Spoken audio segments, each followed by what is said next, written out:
Hey guys, what up? Hope y'all are doing good. I definitely I I created a build today. A build I was not expecting to create. And I'm pretty happy about it. I didn't think I would, but I did. So now I'm decided on what my next build is gonna be, and I just need to farm for it because it's going to be an expensive AF build, but I'm finally going to be able to take advantage of the new enchants in a way that we previously could not do.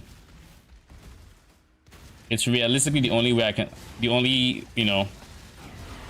non-troll way I can think to really take advantage of the enchants. So it's probably going to be something that's only viable this season, which is sad, but hey, it is what it is. So we're going to be doing some farming, reduce defenses. I kind of don't want to do that.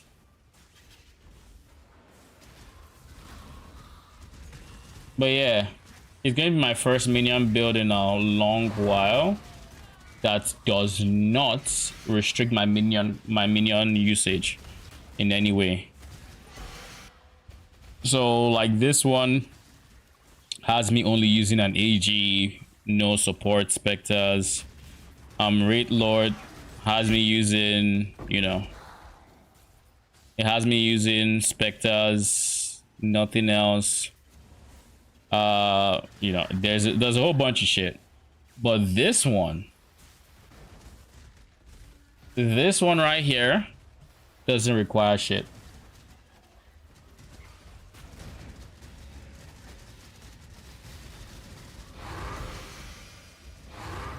It genuinely doesn't require anything. So that means, ooh.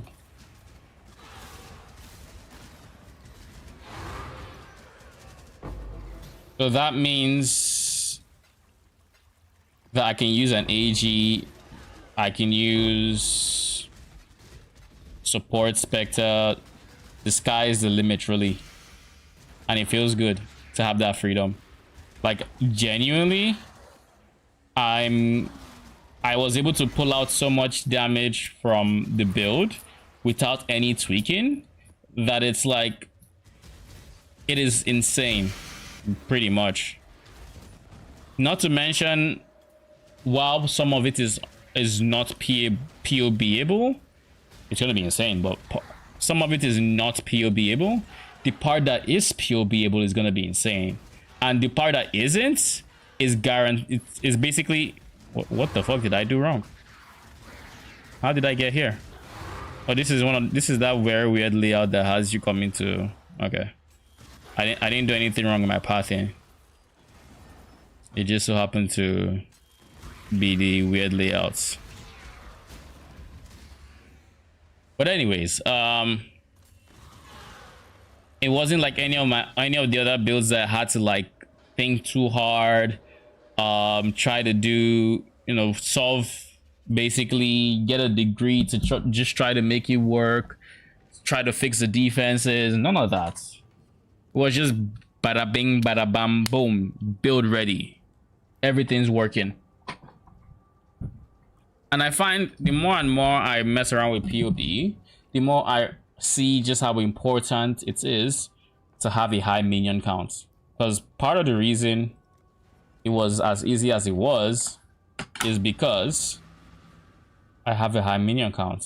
Like it's genuinely going to be using 47 damage minions, and for non-damage minions you're looking at something like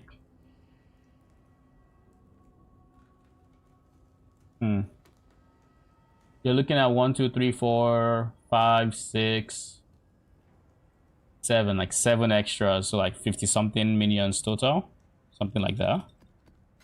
And before you say no, don't even dare, it is not a zoom answer.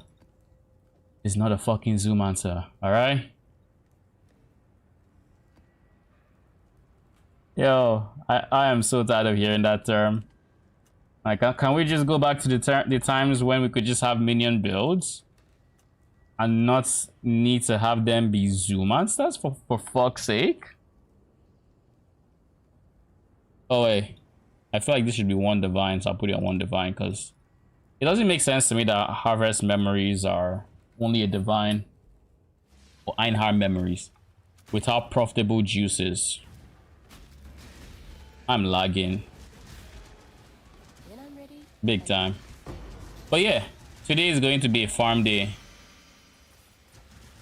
And it's going to be a fun day. We should easily be able to pass with the build in question. I should be able to get easily to, I guess, god damn it, corrupted. I mean, it's from Strongbox, so I expect it to be corrupted.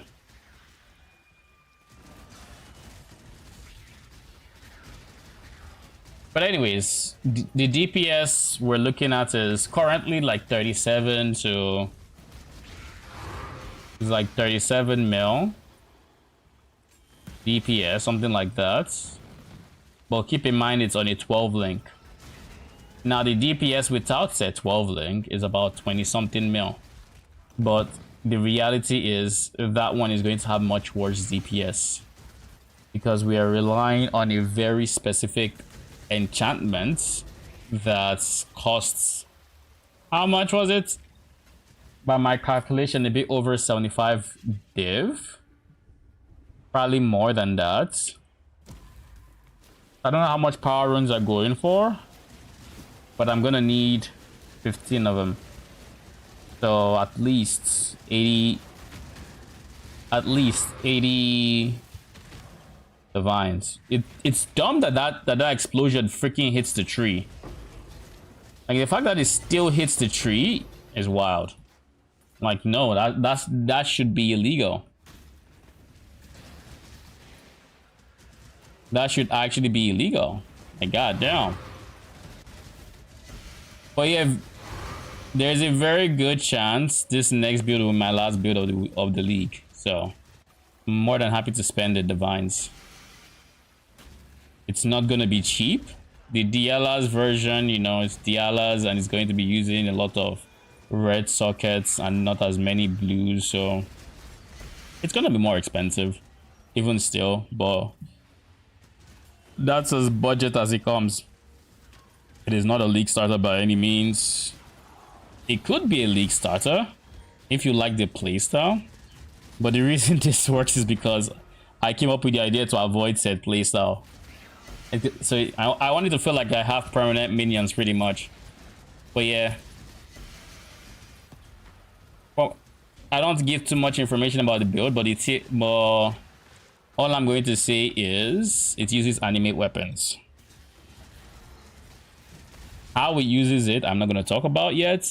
I'm just going to farm, and we'll probably reveal it later. Like, I don't know if I'll do it on stream today. I don't even think I'm going to not reveal it till I roll it myself, because I don't keep things hidden, right?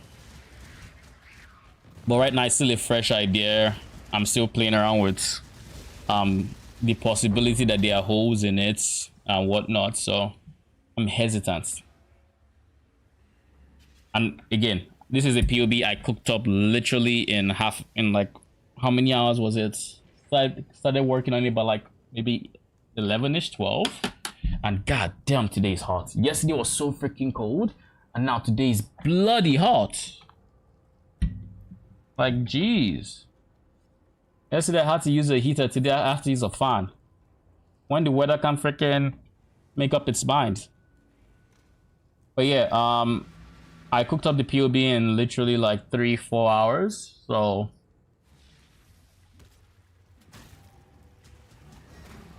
I'm gonna take my time in getting the necessary materials.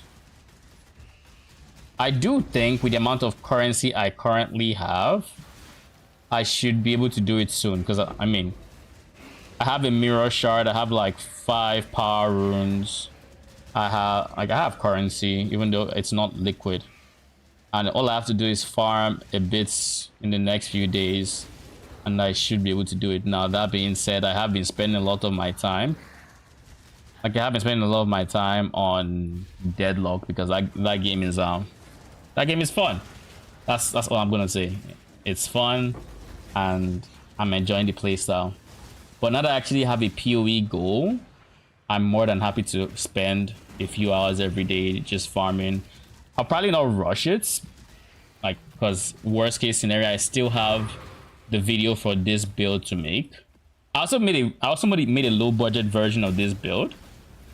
Low budget being, you know, a grain of salt because this build is not cheap, but at the same time, it's like I think I was able to keep the cost down to like less than 15 divines, and that's assuming you go for an explode chest. If you just went for a growth call spelt, it's actually much cheaper than that.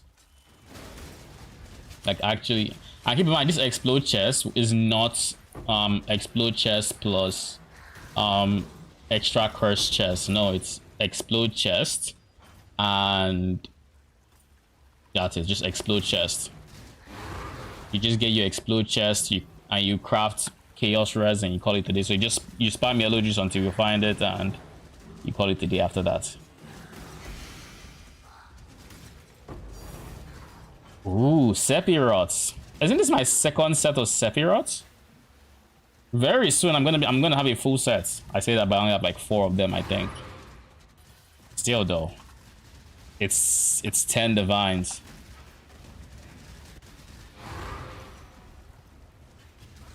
But yeah, that build is going to be a shoe-in for being my T7. Like, T17s should be no problem for it. But again, at that investment, I would genuinely hope that it is going to be a T17 farmer. That is, because again, the new build requires a 12 link. A 12 link is going to be cancer. I'm of course going to be streaming when I make it on, you know, so y'all get to see that whole process. I'm going to need to go back to my recombination document and figure out the best plan for it. We level up! Finally! Thank you. This level up has been such a long time coming. Because every time I'm close to the level up, you know what I do? I take my dumb ass to T17s and I die. That's what I do. Don't be like me. Right now, I'm running around with an amelioration in my backpack, though, to be fair, it's not like I didn't really plan to have the amelioration, it just kind of happened. I dropped it and I was like, yeah, you know what, I'm gonna keep it. So now I can eat DDs again. I can showcase the build eating DDs. So I think I already did that on stream, so I already have the footage in that regard. Damn, that's a lot of maps. I think Arcane does City Square now, so I should probably favorite it again. I don't know if it's a favored map. Yes, it is. So not by much. Defied Cathedral can become Toxic Sewer again. I guess City Square in this case. Nah, we'll do Toxic Sewers. Oh god, Toxic Sewer is full.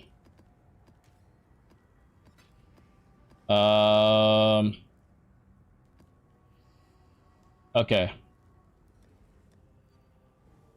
The reason I say oh god is because I took out some city squares from here. So if I were to just dump these toxic sewers, it is going to be a whole ass mess trying to figure out where what ends with and where what starts with. So we're going to take all these ones that are out of place. We're going to dump them in the tab and hope it fills up all the extra space. Oh, it did. Okay, beautiful. Then we can dump this here because it's the end of this one. And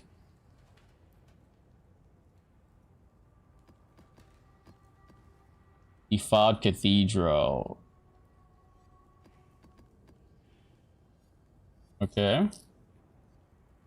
Can I just keep Defied Cathedral like in the actual tab? Yes, I can. Okay, cool. Okay, we can then dump this here. And I've been using these for so long that I don't even know if I want to sell them. They're basically my bookmarkers. It's like, oh, and unironically, they are books. So now all of these are corrupted toxic sewers. Yes. Okay. So we can just keep dumping corrupted toxic sewers. If regular toxic sewers end up, you know, being too full, then I can do something else about it. Where's my rejects? Let me see.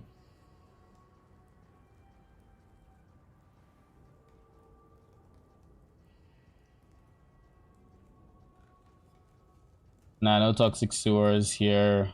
Passes. Why did I remove it? Oh shit, yeah, default cathedral. I bought a lot of them, so.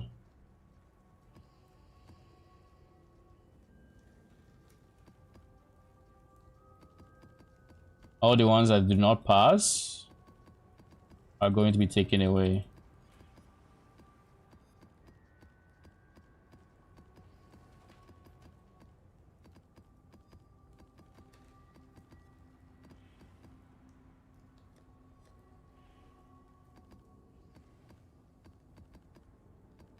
I can, like, it's so funny how different it is when I'm live and when I'm not, because just doing something like this feels so slow with all the lags, with how delayed the game feels versus like the moment I start streaming, essentially.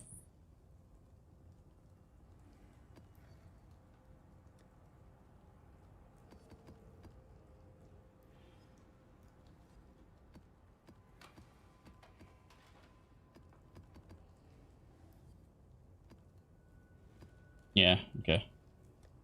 Have to be sure. Alright. Toxic sewers has been sorted. We can get our next 5 maps.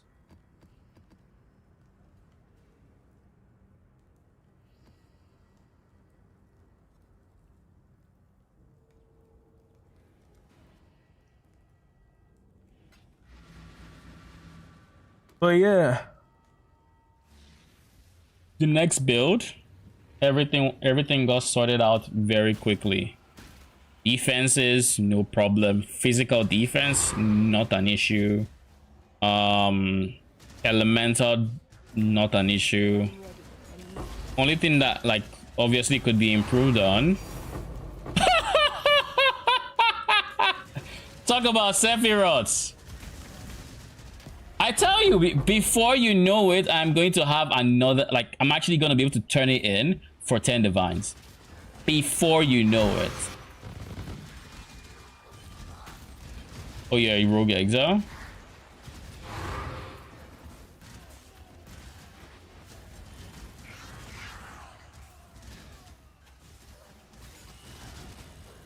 I love the explosion with the upgraded chest.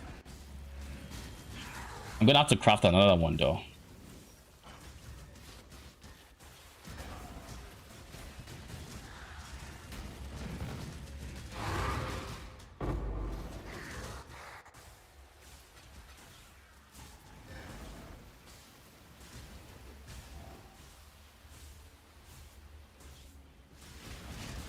You know, one thing I could also do,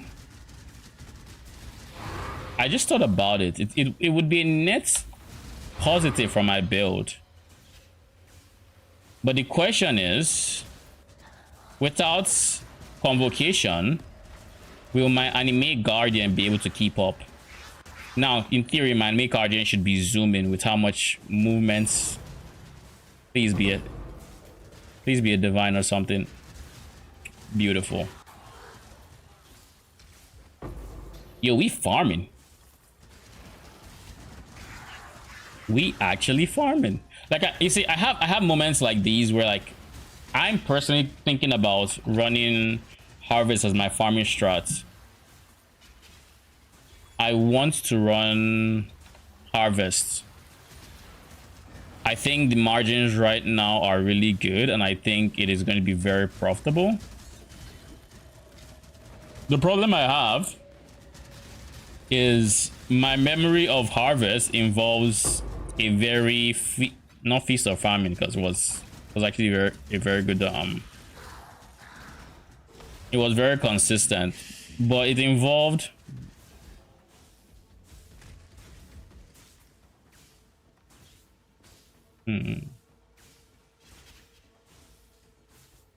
yeah, nothing here that's good. I'll take Profane Proxy though. But yeah, it was my thing with Harvest was that when I invested in crop rotation, which is the only harvest farming strat I find really fun, the rest I kind of just turned my brain off for it, and I don't particularly like it. I find it boring. But crop rotation I actually enjoy. So last time I did crop rotation, I was making profit, but I think I told Arcane this, but it kind of felt like, you know, living paycheck to paycheck in game, where basically every single set of 20, I had to sell off the materials in it to get the next set of 20. So I would end up in this situation where I couldn't just blast like 2 sets of 20 in a row because I needed to liquidate, and that felt awful. I don't like being locked out of blasting because I have to farm more. I don't enjoy that. You know? This could honestly be the chess piece I use next. +1 Spectre. Anyways, yeah, could be. We'll see. But yeah, what I thought about is, what if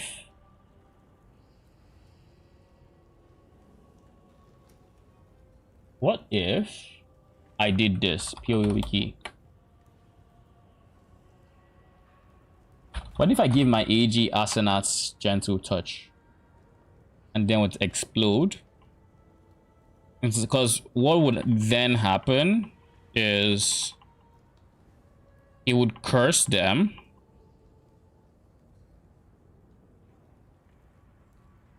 It would curse them. The moment they die, they explode, hitting other nearby enemies and also cursing, right? And so it's this self-propagating temporal chains curse that's spreading all over the place. And all he has to do is like hit with like melee splash. If he has melee splash, he hits, they start exploding, they spread to others, which then explode. The benefit of this is blinded. Blinded would reduce their effective chance to hit by half. And why this is good is, where is it? Where's blind? There should be blind somewhere here, right?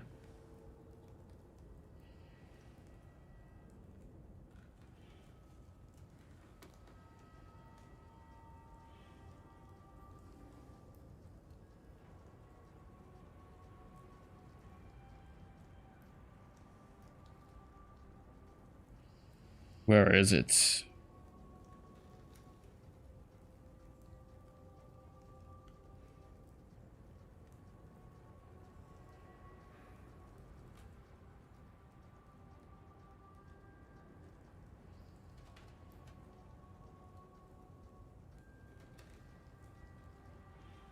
Why does it not mention blind? I'll just manually put blind then. Anyways, this lowers... It lessens the accuracy and evasion of the target by 20%. Lowering the evasion means we need less accuracy to hit. Lowering the accuracy means they are less likely to hit. 20% less likely to hit. I could have sworn blind was 50% to be honest, but we'll see.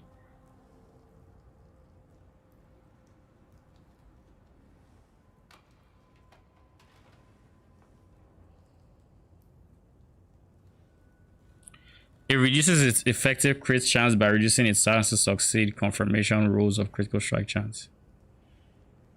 Huh? Does this mention blind?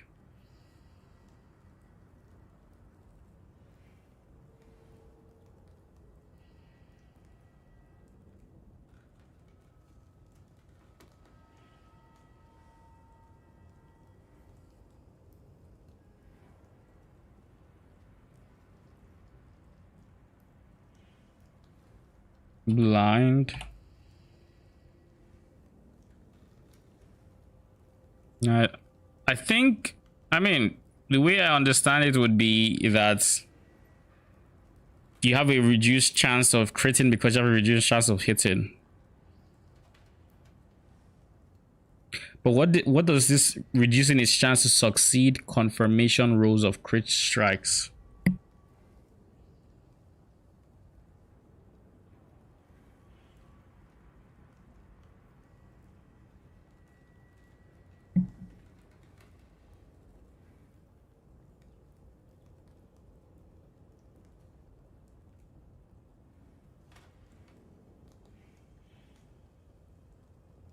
Yeah. Wait. Oh, so it's not 50% anymore. It's 20% less accuracy rating.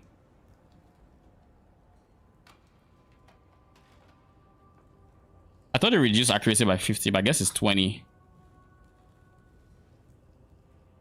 So this, the effective change this would make is switching from Gravebind to Asenats. It basically means that I still have Explode, but instead of it being like an Explode chest, I would get Blind for it. The only problem I see is I would need Melee Splash to get his initial curse on more targets, and because it's on more targets, it's the Explode for expands even more, you know.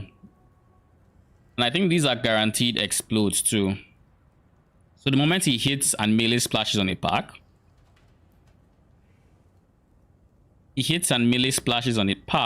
he is going to explode them. Like he kills the first one. Now all the ones around him. Well, he hits a pack. Let's say if of 5, one dies. Now there's a corpse that has his curse, temporal chains. Then that temporal chains, or in this case, I'm going to get elemental weakness implicit, which should give it elemental weakness. So in this case, elemental weakness would affect the corpse, thereby making everybody around it blind. And when you kill those ones around it, they then explode, spreading said curse, and further blinding and cursing and spreading the explode without the need for grave binds. And then with Asenats, or Asenat as some people like to call it, I can use an ephemeral garb for anti-crit. I can use a doppelganger so he's even more survivable. I have a lot of options. What up, Lenny? How you doing? What build? Without giving too much away, it is gonna be an animate weapon build.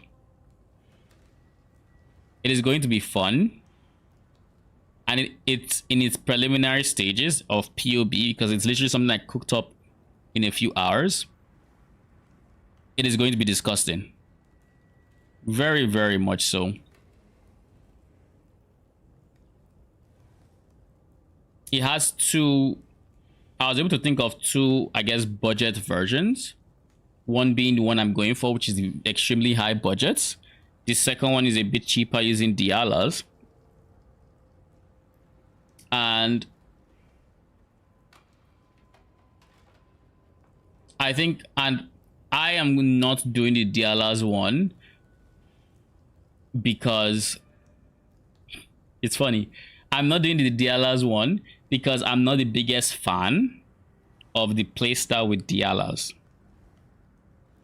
Now, to explain what that playstyle is going to feel like, I'm going to have to explain the core of the build.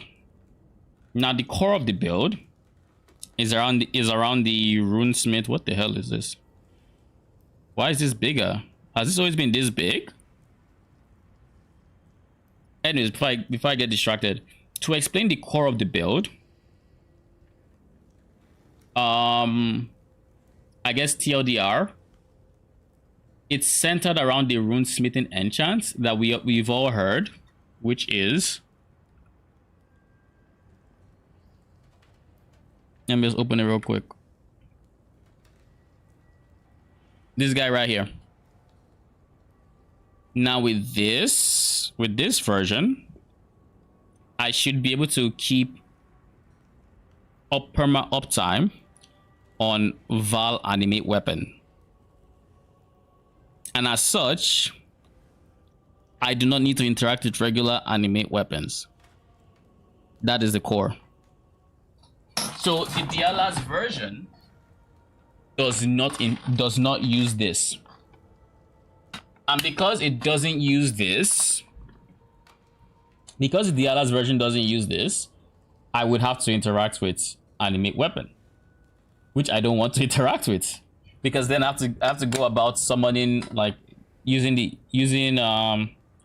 have to use the lingering blades, summon them individually, and it's gonna be a whole thing, especially seeing as we're going to have over 20 like almost 30 animate weapons. It's going to take a while to summon all of them. Now you don't need a full cast to get going. You can summon a few as you enter the map and keep summoning as you're just progressing through the first few packs to then get all of them. But you will still need to do that summoning process for all of them. Whereas with this version, all I need are the lingering blades to be on the ground. I use Val once and I have all the needed ones. What's the CD on animate weapon? Animate cast time on animate weapons. I don't think it has too long of a cast time. I think it's like 0.5, 0.3, 0.6. So slightly less than SRS of enormity, but more than regular SRS, I think.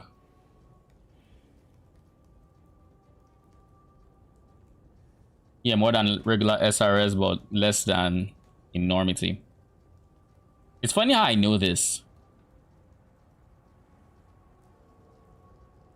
It's funny how I know this. I don't know how I know it, but I know it.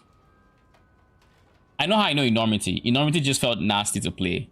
That is how I knew enormity's cast time. It's because when I played enormity, it felt bad to use. Like I hated casting it because it felt like I was casting in slow motion versus regular SRS. So to be fair, I also don't like SRS to even begin with. So there's that simple fact. If I don't like SRS and you're making me play a worse feeling version of it, then you can imagine how that would go. Oh, and we leveled up finally. Okay. Oh my goodness. No, no, no, no, no! No!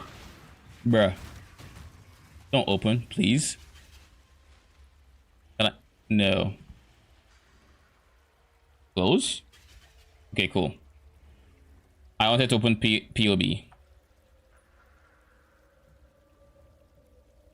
This is what it looks like right now. And what I can say is this number this is not accurate. It's going to be much higher than this, but this is the only way POB can technically calculate it because of the way Val works. And for context, regular animate weapon, if I remember correctly, uses a stat kind of equivalent to a glass shank.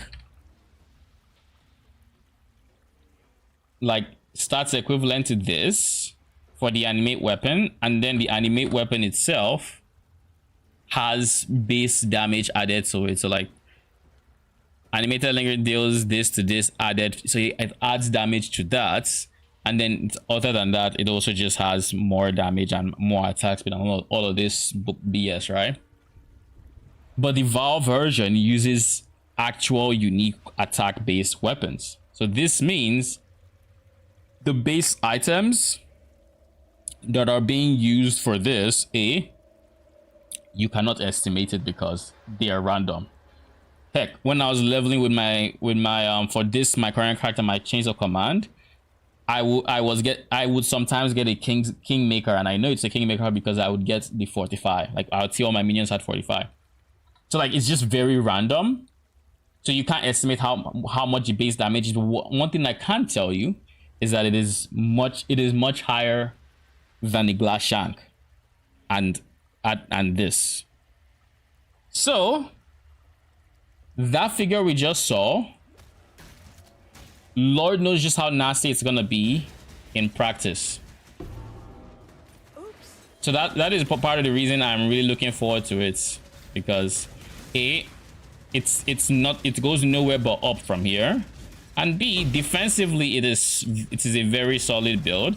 It kind of takes advantage of recombinators, so again, it's probably not going to be a build that is going to be as accessible in the next league. Like, you can do it, just not as well. So yeah, it's very random. So you can it's not even possible if PoE had like the functionality to guess. But one thing we can say is for a fact is it's going to be doing more damage than we're seeing. How much more depends on the weapons, but we're gonna have 21 unique weapons, and they're all going to be between unique items of base level 50 to 100. Like that's gonna be the level requirement for said weapons, which means on average, oh, that's why they weren't dying. Which means on average, well, your guess is as good as mine how much more damage I'm going to be doing. But yeah, 37 mil to just start off, pretty good. But like I said, it's a very expensive build. The 12 link process is not going to be the most fun. It's not fun. It's not going to be fun at all. But the power I should have by the end of it should make it all worth it.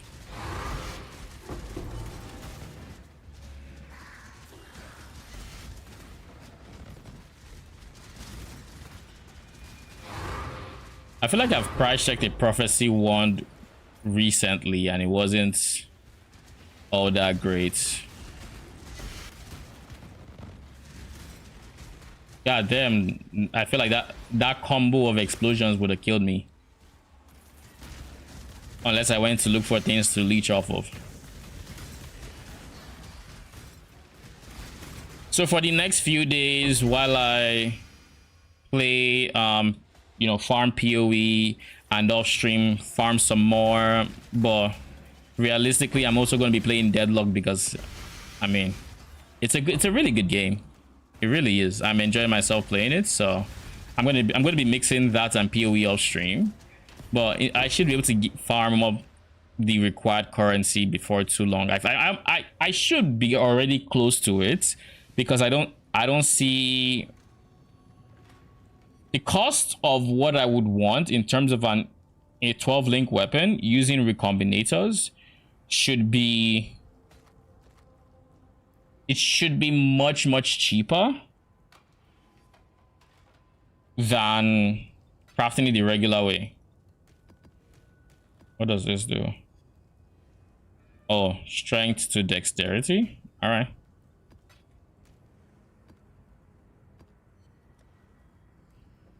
And as I was saying, it should be much cheaper than crafting the regular way. And in terms of how much I have easily over 100 divines, I think.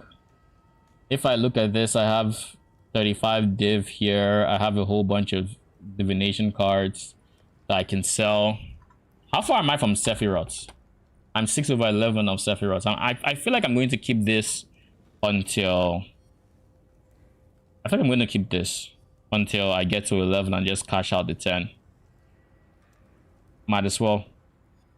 Then We are also going to be switching farming strategies because I think I want to farm harvest, because last I checked, harvest is nasty. Like, look at this. Y'all remember how the crafting went on Saturday? It's more expensive now. It's 3,900 for a divine. So I think I'm going to start farming harvest soon. Once I'm done with my current scarabs, I'm going to play around with it. Again, that build the build I farm, the one I have currently POB'd, is probably going to be a much better T17 farmer than this guy, and it should be a much better T17 farmer than, I want to say, even my frost bearers, but the investment is also higher. Like, because why I say this is that my T17, my frost bearers uses this falling, and it has good mitigation outside of this falling, but it uses a clever mix of like defenses. Okay, thank you for the move speed. I always try to get the move speed from that thing because I love the feeling of being fast. Anyways, it takes advantage of the fact that you're not gonna get hit often, so it uses like aspect of the crab for a chunk of its PDR, because it doesn't have access to certain things like Chaos Golem or Stone Golem, for that matter. Not Stone Golem, Guardian Turtle rather. It doesn't have access to Guardian Turtle for extra PDR. It doesn't have access to PDR on your chest piece, because we're going with a pure ES base for maximum, ES pool. It doesn't have, there's a bunch of shit it doesn't have. It doesn't have access to the helmets to convert phase to extra, to convert phase damage to be taken as something else. It doesn't have all these sources, right? So its phase defense is very reliant on not getting hit often. But this guy, his phase defense is just high. Like, it's genuinely just high. From the life pool it has to the phase damage taken out on the helmets, to being able to run physical damage, like just pure physical damage on the chest piece, to, if I wanted to and I fit in a +1 Spectre chest piece, I can run Guardian Turtle and Watcher's Eye, giving me even more PDR. I can use Perfect Warlord and Enduring Composure, so I have Immortal Call on a cast when damage taken support. It has Chaos Golem, giving insane amounts of like PDR, and it can skill the golems. It can skill golem buff effects to get even more on that. If I really wanted to, I could also use a Forbidden Flesh and Flame to really push that. Maybe I should definitely play around with the idea. With a Forbidden Flesh and Flame, I can push my golems effects a lot more than I currently do, which is even more PDR and even more flat fizz. The question is like, how much more do I really want to mess around with? And of course, because it uses Enduring Composure and the Warlord, it's just, you always have endurance charges even when you just eat it with Immortal Call, which means you have Immortal Call and four endurance charges. So like, he has so much in the way of just, oh yes, and I almost forgot, 100% flask up time also has that. So he has so much in the way of like just non-conditional phase defense, and of course early defense is also there, but he has so much in the way of like just non-conditional defenses that I feel like it should be very comfortable. The only thing that I kind of worry about with Degree is the survivability of the swords in a T17 setting. I do not think they are going to be that survivable. Like, their life is 24k, their ES is 14k, so in theory we should easily be able to get with a life pool of 40k. They shouldn't be dying quick, and even if they die, we can always resummon them. And of course, the Val version should have higher life, even though we can't account for it. I want to assume it has higher life, but I don't know that for a fact. Plus, unlike my current version, this version actually has capped chaos res. Well, not capped chaos res, but pretty close. Pretty close. Less PDR, but probably more chaos res.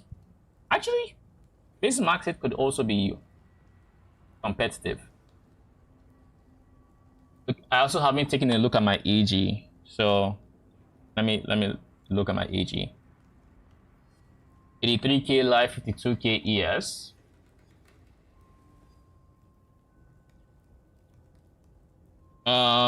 Minions have 100% less energy shield.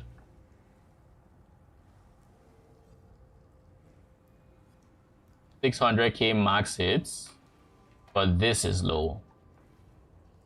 I need to find a way to give him more phase defense. Now, of course, we're not going to say he doesn't, like, he can't eat. He is regenerating 88,000 life per second. So long as something doesn't one-shot him, he's chilling. But I think I want to at least shore up his PDR in some way. So I might look for a Dread March to slap on. You know, just that's what I'm really trying to do. That's only tweaking I want to do some more. I want to put in a medium cluster here so I can use Dread March and then Enduring Composure and work off of that. Kind of the idea I'm working with. I don't know where I'm going to pull the points from, but it should be fine. And of course, this build also has capped block without Tempest Shield, so that is also fun. So no Tempest Shield. It does use Bone Offering, no trigger because 12 link weapon.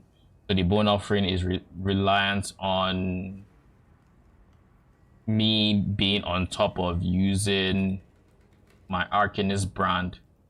But without the Arcanist, without this, we still have like decent block, and this is still like very high. Well, this is inflated. I shouldn't say it's very high. Let's uninflate it.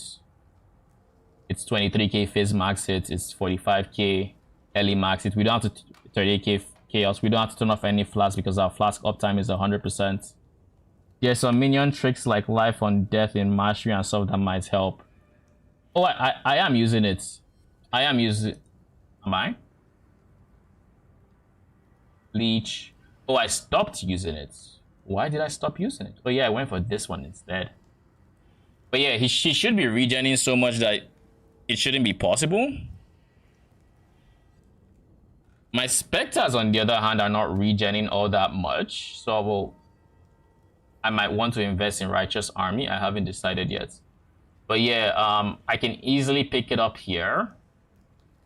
If I give them that, then my Spectre should never die before my swords do. And when my swords die, they should heal up pretty much. So that's probably what I'll end up doing, to be honest. Yeah, I should probably find a point I can get rid of. Question is, where is this point I can get rid of? I can't get rid of any block chance because then I wouldn't be capped, and it wouldn't make sense to not be capped. Can't get rid of life because it's life.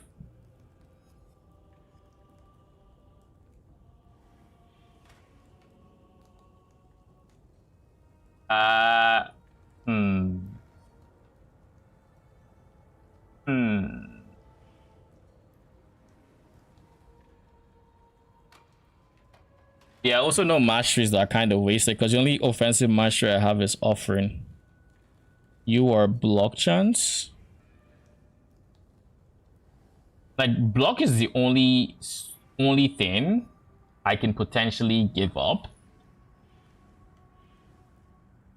But I wouldn't want to give it up either.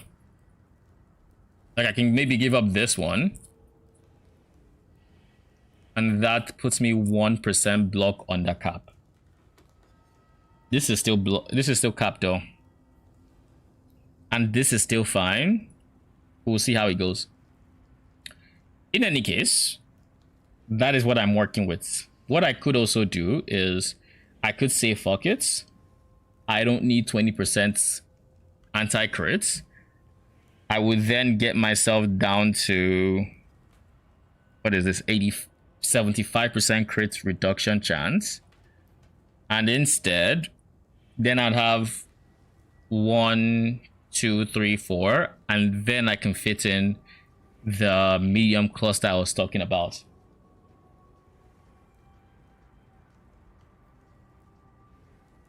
You can dump the leech mastery because you still get leech anyways, and it doesn't work as well as originally thought.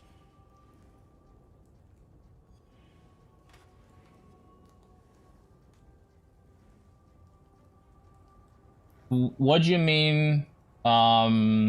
You get that anyways. I get it on one ghastly eye Joe that's here, but like that's about it. And I think I would much rather have the taunt. Speaking of which, the taunt is something else I should do. Taunt. Minion taunt.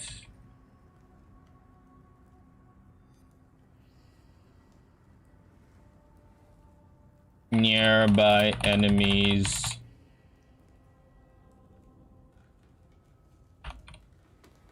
Bro, I can't spell today.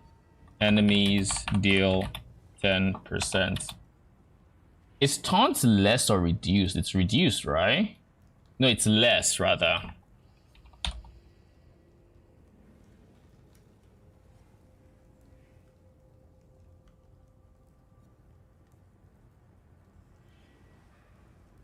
You're talking about this? Oh, this mastery is insane. Oh, no. This mastery heavy lifts leech. Oh no, I'm taking bone barrier.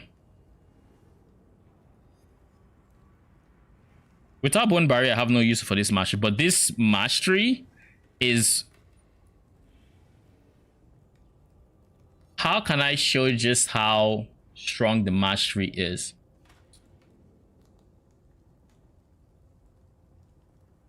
Do you see how fast I regen life when I take damage?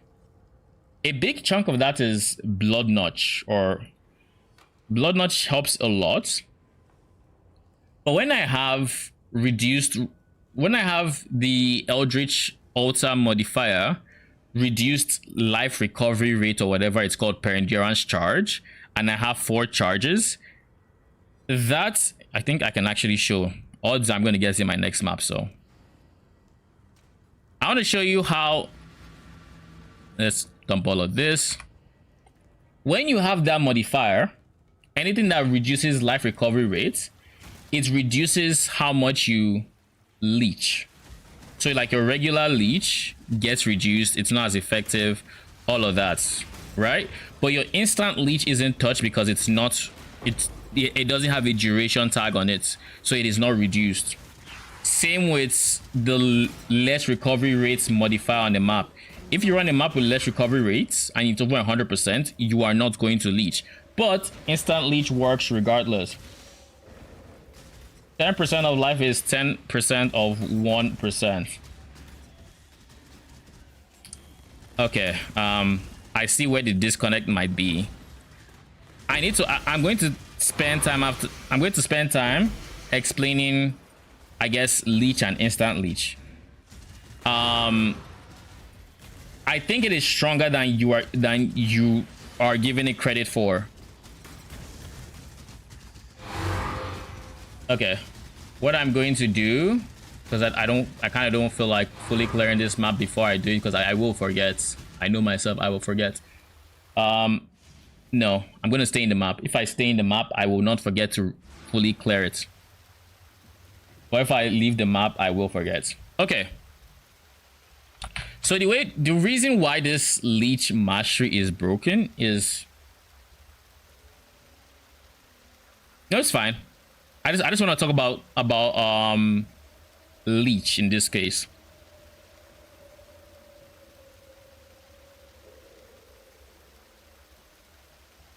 So the way leech works is whenever you, let's say we're going to use regular leech in this case, not even minion leech or anything, regular leech from an attack. If you deal an attack, and let's say, where is it? You deal an attack, you're going to have one instance of leech, right? This one instance of leech has a duration timer, and it has a set amount of the damage of the hits that it is going to heal you by. Now, all the leeches on your character from all the different sources cannot exceed 20% of your max life per second unless you increase it through some other method. But by default, it is 20% of your max life every second from all the cumulative sources of leech that you can be regenerating. The reason instant leech is so strong is because instead of, let's say you do a hit and that hits, well, hypothetically speaking, let's say it was going to apply 10% of your max life as leech. Instead of doing 10% as the leech per second, that leech per second portion is going to be 9%, and the remaining 10% becomes instant. So if you're not full health, not only are you regenerating, could you still get up to 20% as well as the instant leech, but instant leech is not capped. Instant leech, no, so long as you can leech and you do the damage, you instantly get the life, even if your leech capacity is capped. Because the moment you hit 20% of your max life per second in leech, any new leech instance is essentially discarded. It is not used until one of the older ones falls off, and then you can apply a new one. And just know, once you hit that 20% per second, you're done. You can't leech anymore. Now, the reason it is even more insane on minions is each minion hit counts as one instance. Now, if you're already leeching for 20% of your max life per second, everything that is not the instant portion is being discarded. But for every single hit, you're going to get an instant amount of healing. Now, even if it is 1%, even if it is 10% of your total leech, and let's just say because of this, 1% of the damage dealt by minions is leech to you as life. So let's say they're doing average hit. Where is it? The average hit is like 100k. So 10% or 1% of this is 1k, right? So 1k is going to be how much is leech to you as life. Now in this 1k, 100 is instant. Now imagine if in this case I have 40, this is 28, 21, so I have 49 minions. If all 49 animate weapons hit once, that is 4,900 health for just one wave of attacks. Now, they are attacking at 6 attacks per second. That means, let's just do the math real quick in just the instant leech alone. And keep in mind, this is my life. I only have 4,000. So each wave of their attacks is already healing me to full. Already. But now, let's multiply that by 49. 49 times 4,900. No, what am I saying? 4,900 times, 4,900 times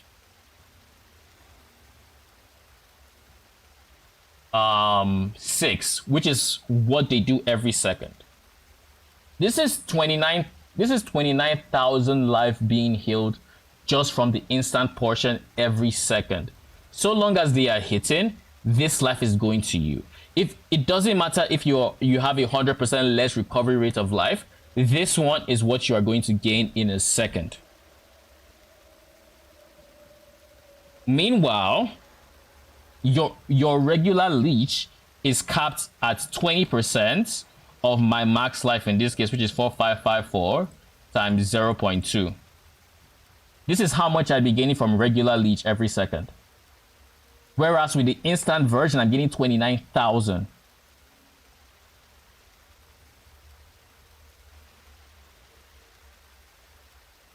How often do you take smaller hits that you don't already regen?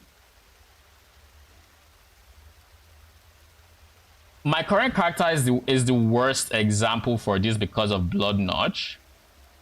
But I have a video for you. I have a video for you. I have the perfect example here. It's not my video either, but it's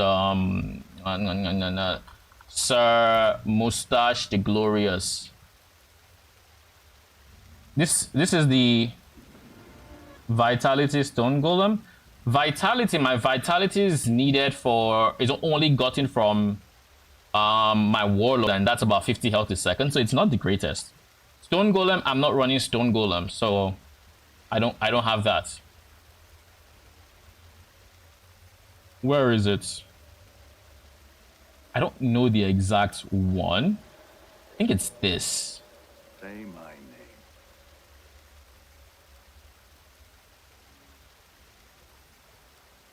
Yeah, it's here. And full of terrors. No matter what you do, you will face dire situations like these. And in this particular situation, look how low his ES is. Instant leech. Because think of it this way. This is the best example because ES doesn't actually regen per second unless you have like other sources of ES regen, like maybe regen 2% of your ES per second. Unless you have those other sources or whatever, you're not regening ES. So this is just leech slash instant leech because he's taking damage. Because Zombie Father got you covered. So this is the best example I can show you. Close attention to the energy shield. That is instant leech. Recharge. It was the leech. This isn't Blood Notch or anything along those lines. That is just the instant leech. Because remember, leech is it's capped with ES at 10%. How you know how with life it's 20%, with ES it's 10% a second. So leech was doing even less than it would be doing with life. But you can see just how strong it is with once you have that many minions, keep it like I said, these guys are attacking 6 times a second. Actually closer to 7. They are attacking 6 times. With 6 times a second, and each time is giving you that instant leech. Unless something one-shots you, or they are not attacking, which these are animate weapons, so they are very aggressive. Unless something one-shots you, you are not going to die. It doesn't matter if you have reduced recovery. It doesn't matter if the map says you cannot regen. None of that matters. You are not going to die just because of that. If you have less minions and they're not hitting as frequently, then yes, it becomes what's what I'm looking for here? It becomes way less reliable and less worth it. But in this situation, it is the single best defense I can have against many small hits, aside block, of course. Generally, there's something one-shots them, I don't die anyways, which is my point. Yeah, but my max hit is still 23k, so nothing. So there shouldn't be anything other than like Uber stuff that one-shots me. By the way, Yako, can I show you a PoE trade link? What trade link? And sure, what is it? What is this about? Sorry I didn't respond earlier. I was in the middle of ranting about leech, so I didn't want to lose my train of thoughts. And how are you doing, by the way?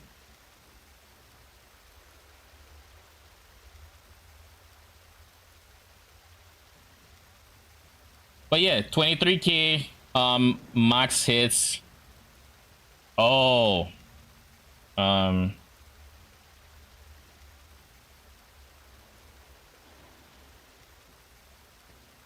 it's a trade link. Okay. Permits. Permitted. And how do I see someone's Twitch user again?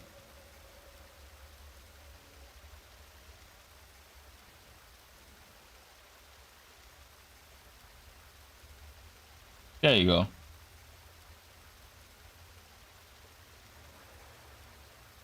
I should. Why is this not opening? Oh, lol. Megalomaniac. Dread March. Enduring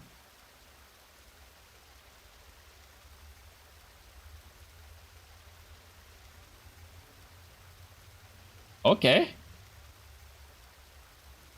Fair. Anybody online? Damn it. What about these guys? When last were they online? 22 days ago, 10 days ago, 18, 9, 12, 22, a day ago. So this person could still come back. Oh yeah. I always forget Megalomaniacs, I think, I'll be honest. It's very funny how I always forget it, eh? I should also add PoE.com as a source of permitted links. I didn't even realize it wasn't permitted. But yeah. The last one is 3 hours. 2 days. This one's 11 hours. I could just sort it by this, to be honest. Yeah, 3 hours is this guy. All right. This is definitely an option. And that way I don't have to... Yeah, that's honestly brilliant. Because I don't even care about the armor that this provides. Yeah, I should do that. All right.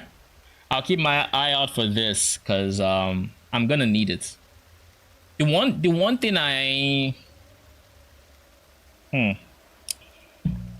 thing I try to avoid in guides I make is stuff that's not replicatable, and the Megalomaniac, depending on the demand, might be less. What's what I'm looking for here?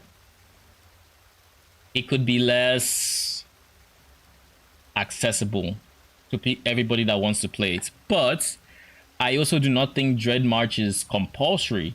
So I think it's an option I'm going to... Yeah, okay.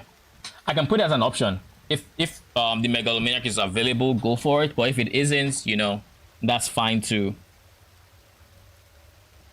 But yeah, Lenny, I hope that kind of puts, like, just explains why in this particular build, I don't think instant leech is negotiable. Like, I don't have stone golems, so that is not really an option for me. But if I did, it's still not instant, you know? Because if I were to throw in a stone golem... Okay, cool. If I throw in a stone golem and I throw in the vitality from my perfect warlord, I'm still sitting at like maybe... I am scaling some effect, some golem effect, so it's going to be more than 200 a second, but I'm still looking at like 500-ish a second. And with 500-ish a second, like, you know, it's fine. But when you really take those hits, you know, when Katarina decides to be a problem in T7, bro, why can't I move? When Katarina decides to be a problem in T17s and is making you constantly, this is the perfect one, reduce recovery rate of life. If I take that node, now most of my life gaining is coming from leech, instant leech to be specific.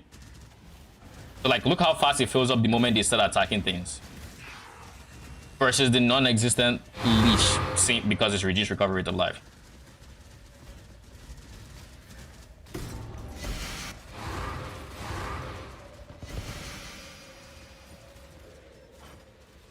You know, plus there is also the added advantage of there's the added advantage that you get to run one more modifier on your maps or on your altars. So there's also that. Because the moment I take reduced recovery rate and I do not have instant leech, it's a wrap. I can't complete the map anymore. Accidentally or otherwise.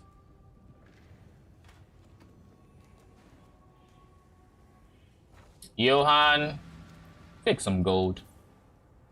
Don't spend it all in one place. Okay, cool.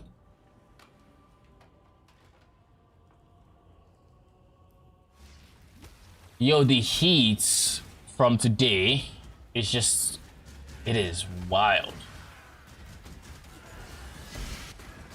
Like, I am cooking right now, Jesus. And not in the good way. Like, after the weekend I had and like how last week went, in my head I was like, you know what? Winter is almost here. Basically, everywhere is bloody cold. There's no way it gets hot enough to where I sweat, and then look at me today. Like, I should never underestimate the heat or the cold in this bloody city. By the time we're through, no one will be able to tell we were even human. Okay, can you die? I'm sorry, holy man, but you've chosen the wrong crusade.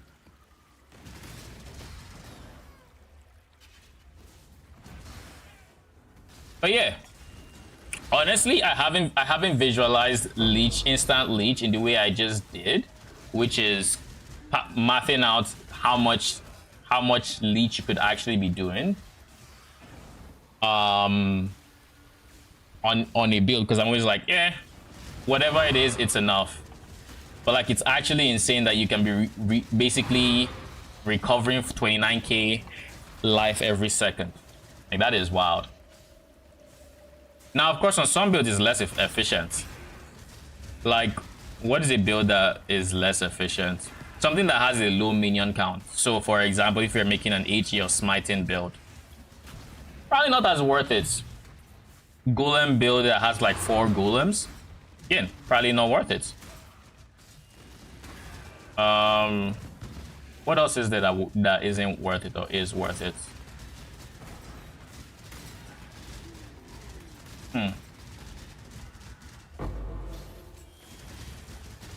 I don't like chests that are guarded by streams of monsters. Am I the only one? I feel like they take too long. Like, can you just not have streams? Like, can you just pop them all out at once? I can handle them, okay? I'm a big boy. I can handle them. Have you looked into a golem build? I'm struggling to find a build I want to play. Have I looked into a golem build yet? No, I have not, sadly. I do know what my next build is going to be, which is what I was talking about. It's going to be animate weapons. And while I'm not a big fan of the regular animate weapon playstyle, this is using it is going to use the runesmithing enchant that makes it so you have 100% reduced soul gain prevention period. And by doing this, I'm able to just basically, and doing this and do several other things, I'm going to basically have 100% uptime on my Val animate weapons. And by having 100% uptime on the Val animate weapons, the plan is to just never interact with regular animate weapons unless it's single targets. So I would put all the lingering blades. I click the one button to summon, 21 unique weapons, and I clear them up. Pretty much. And even if I interact with regular animate weapons, they're set to last 80 seconds, 85-ish seconds, I think. So I still don't have to replace them for well over a minute. I still kind of don't want to do that though. Oh lordy, lordy, lord! I have to deal with jungle valleys now. Okay, cool.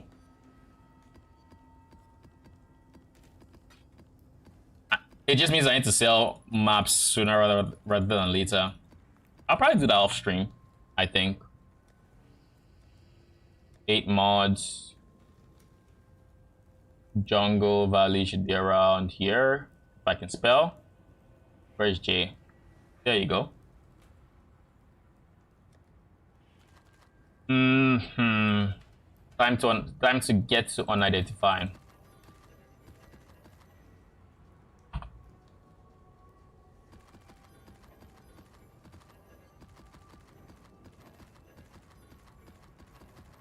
But yeah, you want to play a golem build?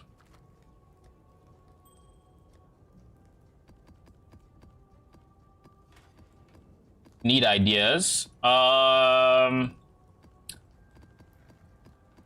guess my question then is, what playstyles would you rather avoid? Like the same way I would rather avoid animate weapon playstyle, like the standard animate weapon playstyles if I can. Is there a playstyle you would rather not have? Like, for example, do you not want anything to do with like chains of command? Do you not want are you okay with chains of command? Are you looking for something are you okay with something that's less fun to boss with, but mapping is good, or vice versa? Any perma minion build ideas other than stone golem? There's chains of command. I was working on a PoB for elemental chains of command, but I didn't figure out how I was gonna get proper defenses and offenses on that. So you can do that. You know, Void Forge is pretty cheap. Regular minion builds. Zombie, there's always perma zombies. You know, you can actually make a zombie golem build. You can go for, let me think of all the gems. Spectres with, you can go for perma specters. This can be done with a champion or a necromancer, but if you do it with a champion,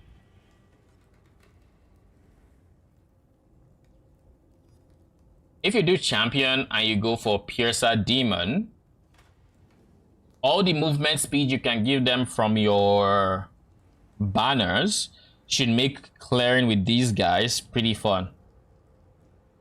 I have the Void Forge one, but struggling defense. Yeah, like I couldn't figure out how to get the defenses of Void Forge where the damage is insane, like all these 100 million builds you'd see on YouTube, while the defense being pretty good. Because one thing with those builds is that their defenses are lacking. I don't like that. Like, granted, if you have enough damage, you can, you know, you can skip some defenses, but I don't like that playstyle of being a glass cannon. I hate it. I hate dying to some random shit that gets through my block, and I think a lot of them just are very reliant on their DPS and not actually seeing enemies, stuff like that, to where that's not my preferred playstyle. I want to be able to detonate deads from strong boxes, you know. That is me. So I wasn't able to figure out how to get the defense to a place I liked. But like this one, exactly. See something, but boss dies in 10 seconds, but you die and think, what the fuck happened? Like, if you accidentally eat anything, that's a problem. I did see some cool tech. So the tech went, and maybe this can help your build. If you were to go a ward setup, so Inda, stand, and evasion, armor, chest. No, this is chains of command. That doesn't work. Oh, sorry, hit the mic. Well, you still technically can. If you go Inda, stand, it's gonna be less ward, but you can make it work. If you go Inda, stand, and you go Svalin, and you have 90% block, and then you use a weapon that's, I think this one was a weapon that has a chance. So it had a runesmithing enchant. PoE wiki. It had this runesmithing enchant where you had a chance to restore ward on hits. So like this, you know, 5 to 10% chance to restore ward on hits. And then on your Svalin, because it triggers stuff on block, you can have like a firestorm. You can have a firestorm of, is it pelting? Like you have, I think it's is it of meteor? Either way, you then get a lot of skills that have a chance to hit. So think Tempest Shield with Tempest Shield. When you block, it hits. Firestorm, Cyclone with Resolute Techniques. So you get all these elemental spells on your shield, and then run a Cyclone. And the idea here is you are hitting so often that even when you take a hit through your 90% block and your ward is down, you hit over 10 times, and on average you should come out with your ward back almost instantly. And because it's so automated with this Fallen, triggering them on block every 0.25 seconds, you know, you technically always have your ward up, and then from there it's just scaling your ward amount. You can maybe look at something like that, but the problem with that is then you don't have a minion shield to give you minion crit, and Void Forge likes that, you know. But that is a way you could do it with minimal investment on the tree and whatnot. Other than that, you know, change of command, my favorite build I had this league was week 3 Flame Golem Elements, but I was missing damage. Yeah, a lot of minion builds feel like you're either missing damage or defense. Like if I open my PoE, I can literally tell you all the things that I think went wrong in like PoPs I worked on. This one, this is fine, this is fine. Oh, this is just these two. No, it's these two. T17 low budget front end, that was fine. This one didn't work because it was an inferior version to the elemental version of the poison. This didn't work because it just didn't have nearly as much damage as I would like. Same thing with this. I think this one was even better, but it was still terrible for its max hit or something. Like there was something I couldn't work out in the recoup. If you go into experiments, I have an experimental folder, which some of those things should be in by now, but oh, it's 3.24. Most of these I couldn't figure out the damage. For this one in particular, the problem was the damage in game didn't align with the damage on PoB. Though I didn't flesh it out in game as much. When I had a 12 link, which is this is actually what I had in game, the damage just felt meh on skeleton archers, and I had to assume their base numbers in game just didn't match what PoB was saying. Gemlins just sucked ass in terms of damage. Caldera Ravagers, it didn't play well. Clear Speed was trash. Change of command was, when I tried it last season, I went for a Ghazi-esque setup because I basically used his as a skeleton and tried to play off of that, and it was, I didn't like the build because he had no clear. He wasn't using an explode chest, so it was just I was playing with the idea of I wanted to use Rakiata's dance because of the inversion and all of that. I don't think he recommends Rakiata's dance, but that's what I wanted to do. But in any case, they had good damage, but their clear was shitty. It wasn't until this season I started using the explode chest and figuring out defense and all of that. And I basically didn't even look at this template when I was getting started on mine because I didn't like the feel of that one. Forged Warrior, they're just shitty specters, man. Like they're just shitty specters. Fire Copy, I think that was also Forged Warriors, but oh no, that was Fire Fury and the Ice Guy. Problem, DPS was lacking in my opinion. Every single AG smiting has either been damage or survivability for myself or survivability for the AG, or when I finally found one that was working, clear speed was no, its AI was the limiting factor. The problem is after playing Explode AG, every build has bad clear. You're not wrong. You are absolutely not wrong there. Because a build I thought had really good clear was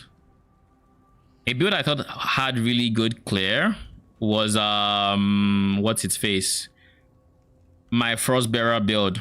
And to be fair, its clear is still very good, but compared to an AG's explode, it's like I hop into a room in toxic sewers and the room evaporates. The room disappears, it disintegrates, it doesn't exist anymore. And then you realize, like, you know, with Frostbearers, they're all targeting different enemies. They all have overlapping projections, so they are even on the better side because they actually cover a room a fair bit. Like they do a good job when their AI isn't, you know, tweaking or something. But when you look at builds that are not quite as good clear wise, you know, you look at for example, what's his face, Auto Enforcers as an example, or even Frost Auto Scouts, their clear compared to these to Explode AG is shit. But then compared to Frostbearer, it's still bad, but like not as bad. You look at Poison SRS, meh. If you don't have an explode, it's meh. Because at the end of the day, the moment you touch, even if the moment a minion touches an enemy, the enemy dies, there's still like 10 other enemies for them to then move to touch. And if they have multi-strike, it takes even longer for them to get around to, you know, attacking the one time that's required to kill them. Unless you have like an extraordinary amount of minions, it's not going to compare to, I touch this one enemy, it dies, the whole screen disappears. It's not going to compare to that. I'm playing one right now and leveling it up is pretty fun. Walking simulator. You're playing what? A golem build? Lenny? Or some other build?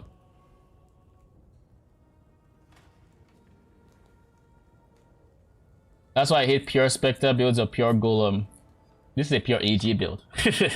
But yeah, I don't mind pure Spectre builds. I think I will still go back to pure Spectres, but I really am enjoying Explode AG. Like it's definitely a breath of fresh air in the... It's a breath of fresh air in my minion playstyle, because for the past 2 leagues, I have done nothing but pure Spectres pretty much. With like, okay, not nothing but pure. I've done other builds, but for the most part, I found the most satisfaction in pure Spectres because of just how many options you had with Spectres. But now I'm coming out the other end of that because, well, I just tried AG and he's absolutely amazing, and well, I just tried Explode AG, I should be specific, and B, there is no Spectre I can think of that I find particularly amusing.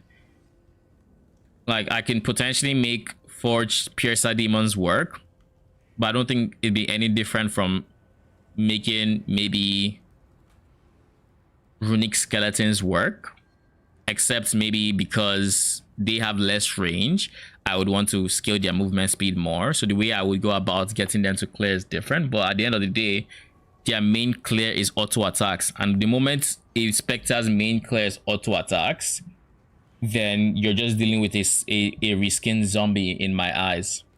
That is my problem. Like, if it's a melee auto attack, in my eyes, you're dealing with a reskinned zombie. You know, it's not accurate, but it's accurate. Explodey Golem for kicks. Oh, so you're going Elementalist? That's always a fun build. You know, there's that. Minion instability. Minion instability zombies, or not zombies, golem, with auto resummoning golems. Then you just throw, you can also throw in marionettes, and they also auto explode. So you can then have these 2 auto explodey different minions that resummon. You know, you could do something like that, you know. I saw something that was very interesting too. I saw a build that was very interesting, or I should say someone pointed out a build that was very interesting. I will open up the Ninja, I believe. Yeah, PoE Ninja. This guy right here. So what he does, and why I find this interesting, is you see this weapon, it has 20% increased fire damage per 1% missing fire res, up to 300%, and same thing for cold res. He's using this coupled with an animate weapon of self-reflection and some negative minion early res rings. So in theory, this is a weapon that's recreated, and once this is created, all it's going to do is die to Infernal Legion and explode for a good chunk of health, because animate weapon of self-reflection actually has decent health. I think it's more than SRS, but it doesn't have the crit that SRS does, so keep that in mind, because without the crit SRS does, you can't crit it with minion instability pretty much. So he does this, and he's scaling a high amount of increased damage basically. So I think he has downwards of like minus 100 minion res. He could probably have more, and I don't know why you wouldn't quality them up to have even less res. Like I would probably have just used the Calandra's touch at this point. Like just Calandra's touch it, have minus 60 on both rings, but for some reason he chose not to. It's pretty weird. I would just Calandra's touch it personally. But anyways, having minus 120 means they die very quick. They have the increased fire damage, and that also affects, I think it should affect the burning ground on death. I think I could be wrong on this one actually. I don't know why Trickster, but I assume he just wants to have a high amount of ES. That is my guess. 8k. I would have just gone Necromancer for it. Maybe he was avoiding minion resistance or sustain or whatever. One caveat is that you cannot run other minions. He's running Chaos Golem with Elemental Army to try to help with their negative res, but in the grand scheme of things, going from minus 120 fire all res to, you know, minus 100, not that big of a deal, you know. You're still gonna die to anything elemental. So I don't think I would even run this personally. But hey, you know, he probably only has to summon it every pack or every other pack. Especially being on Trickster. Like, why wouldn't you just go Necromancer? Necromancer has 20% more minion life. That alone is a big multi, and then it also has 10% minion damage. That is a huge multi for this build type. So yeah, like I do not understand the choice for Trickster, but you know, it's a cool idea. Other ideas include, you know, if you're looking for genuine, like, unique ideas, you probably have to look in the way of AG. You know, there's a whole lot of, look at this. There's a whole lot of Runesmith enchants. You can go Bama and go for this and go for this enchant. You know, they inherit it, and if you scale minions can get very high ES, and so they would have a stupid amount of damage for pretty, you know, I won't say cheap, but they would have a really good amount of damage, and you can of course craft a really good bow and, you know, go with that. Use Witch to get life as ES. Go for what is the name of that node again? The node that essentially puts life as ES. You could go for like a flesh crafter to convert some of their life to ES. You could go for, there's a lot you can go for with this one to get more ES, and then to get. I tried a minion build, struggled in maps and rerolled, struggling again, lol. Okay, so there's a lot to unpack there, Sizzly. But I would say, do you want to play a minion build? If you want to play a minion build, then we can kind of get you going in the right direction to not struggle. And by the way, welcome to PoE. How are you enjoying your first league? Always refreshing seeing new players. It means the game isn't dying, and of course PoE is definitely not dying. Other interesting runesmiths for Yako. This is a decently interesting fire res. This is a pretty interesting enchant. It can give them, I think it's 150% increased fire damage. I don't know if this is local or not. I want to assume it is, but it might. I think it is. I think the only way this makes sense is that it's local, but 150% local increased fire damage, and then you create a fire-based two-handed axe is it's pretty good.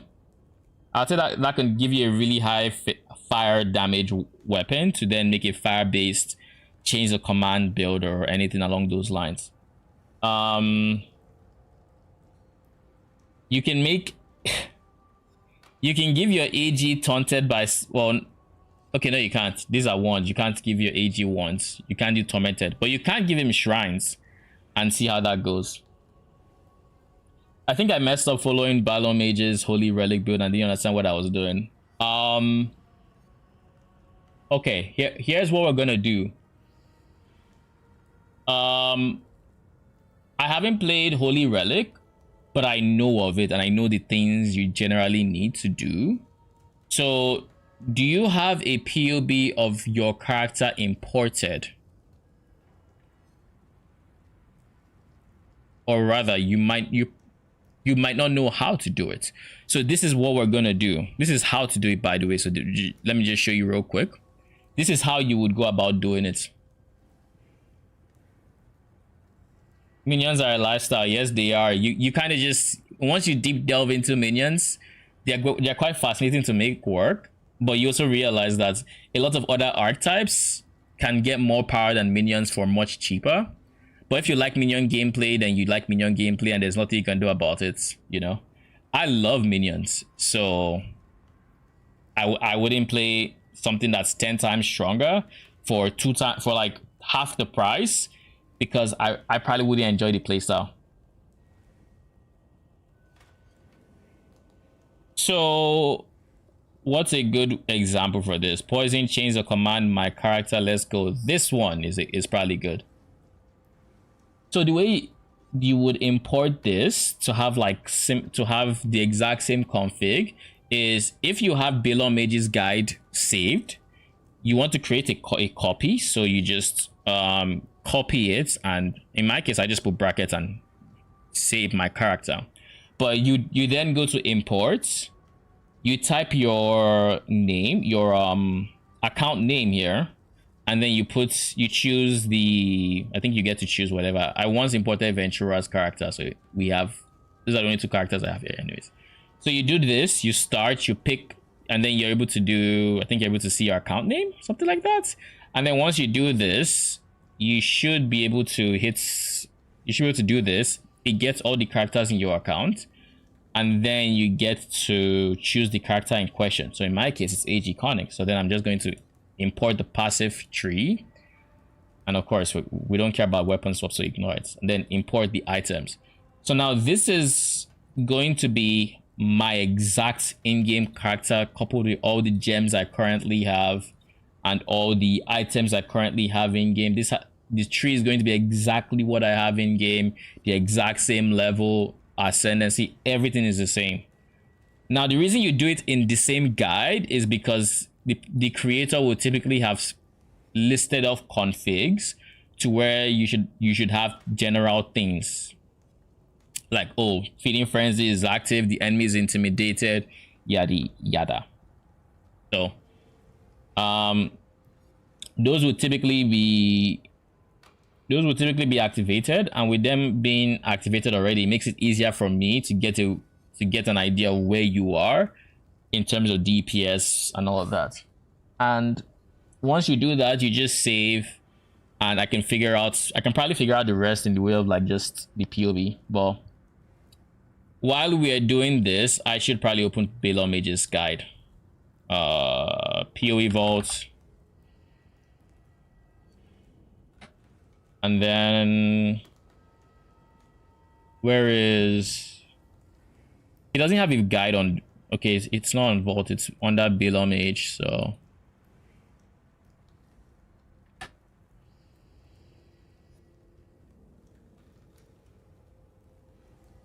no, it's not what I'm looking for here. I guess I should search Holy Relic.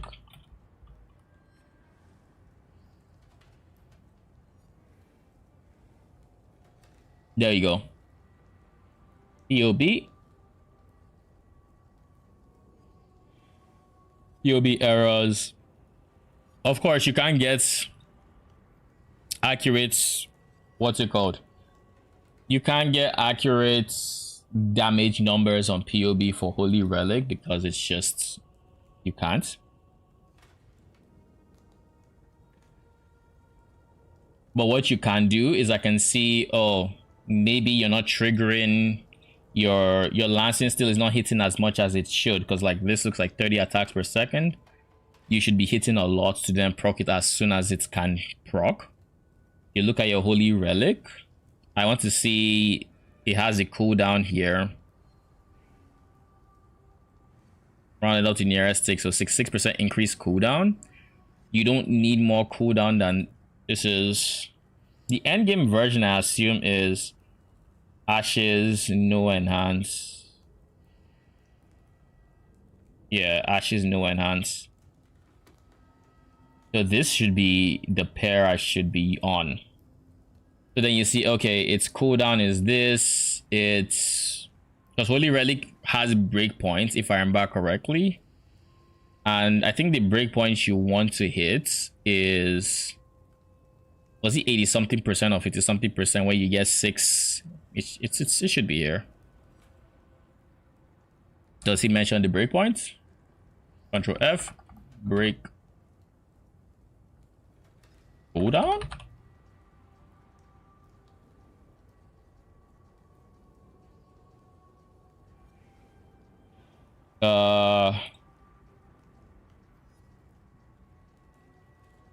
There we go. 52 and 82. I would assume this is the breakpoint he tries to get to 82. And Ashes, no enhance. Or Dragon Fang with enhance. Why not get both? Okay, Dragon Fang with enhance is 82% quality. So, but Ashes, no enhance. Ashes, no enhance. We're looking at, yeah, okay, so this is actually the endgame version. I switched a classic minion build after the campaign because I couldn't kill anything. I have a PB bad moment. I'm on my phone. Had to go out real quick. Okay. So what you can do if you actually need help with minion build specifically is there is a minion Discord, PoE summoners. You can go there and post your POB on the build doctoring page, and this is not a, this is just a Discord that has different summoners, right? But it is a Discord that I frequent. So if you post it there, I will see it and then I can potentially help. And if not there, then you could potentially send a message to me directly on Discord. That also works. Let me see, copy the Discord link.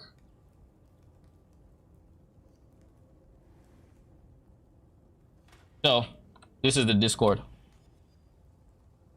I think there's a channel in-game to Gazi's thing probably, but I've never been there. Yeah, Gazi says there's a PoE Vault Discord where there's you know, supports for PoE Vaults, for all things PoE Vaults, guide-wise or IC veins and all of that.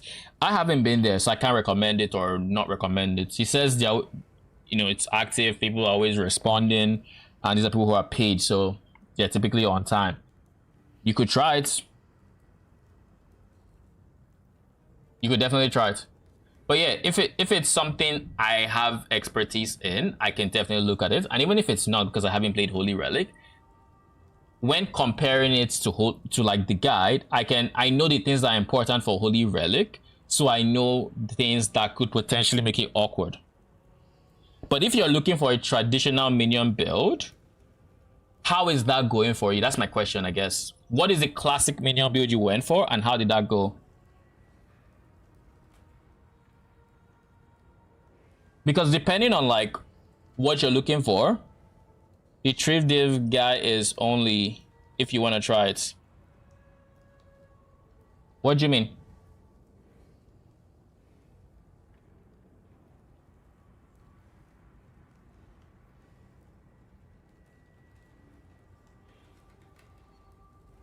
Depending on what you're looking for, like I also have builds that are pretty nice on a budget. It can get you through all the content you would want to, and anything that has crafting related, I have. Oh, online. Okay. Where's that link?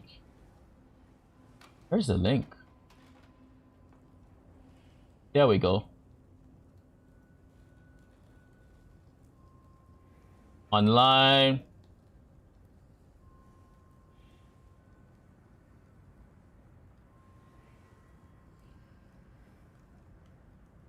Let's hope they reply.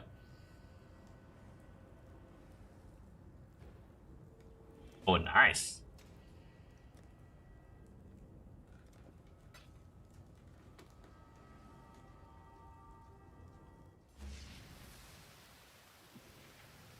Of course it's this side out. Good luck out there.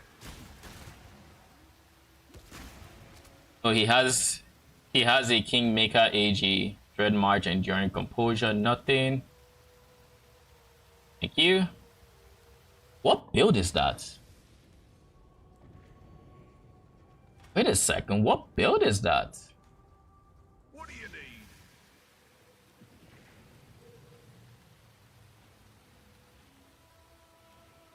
Must be some temporary minion. What build? This is Grotkal's Pelt. I assume these are Wind Screams. What is that glove?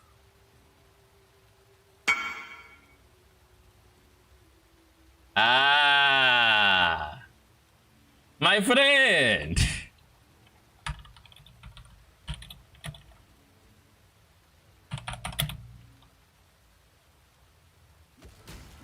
Because there are very few builds. I was like, where on earth is my sword?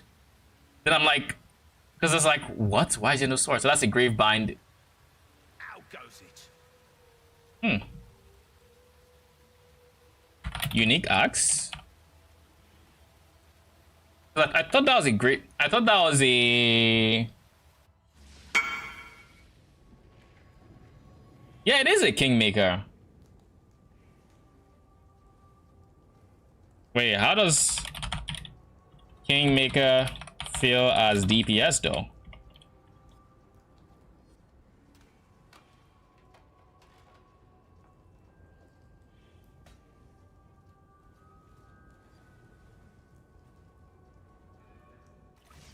Yeah, I wouldn't use that as DPS. Oops, clumsy me. Oh.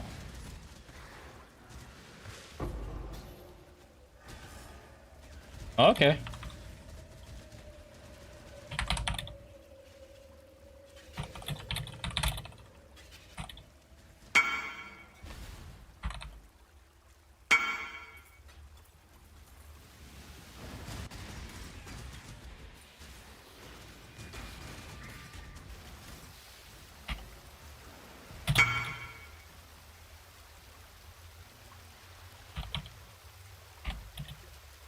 Explode chests.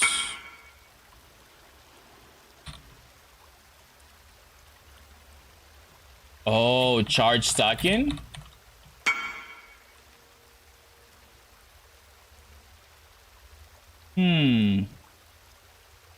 How many charges?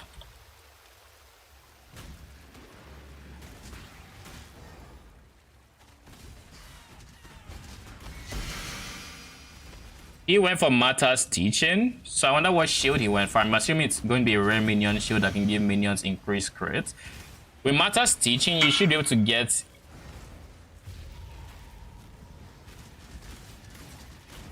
so far 5 power, 4 endurance, 3 frenzies.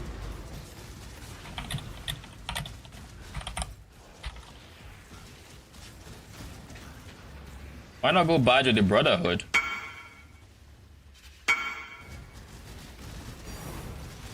Oh, I don't mind if I do. I love things.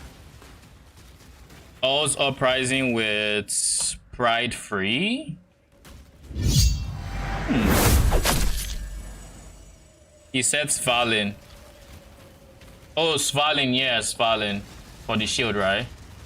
That means he probably gets 100% crits without the shield. So he doesn't have one because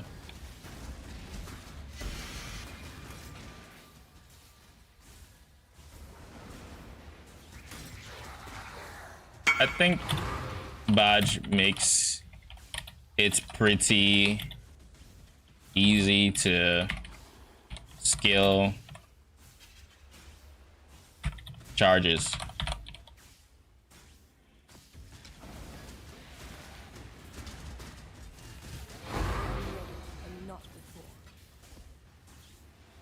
Then you just have to rework auras to not need alls.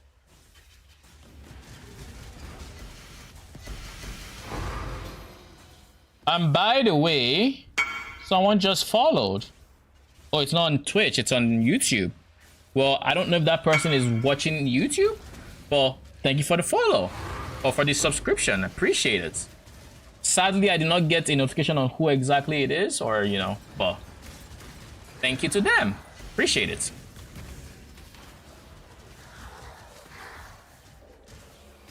This budget was cheap.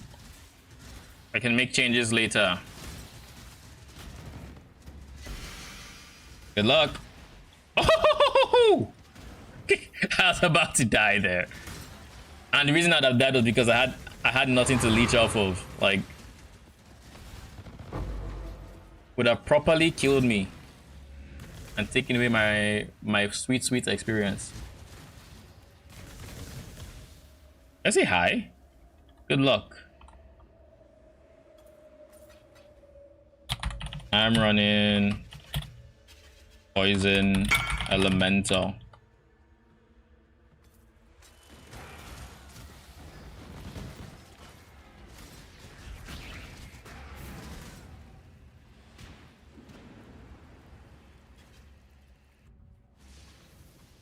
Using self-crafted, whatchamacallem.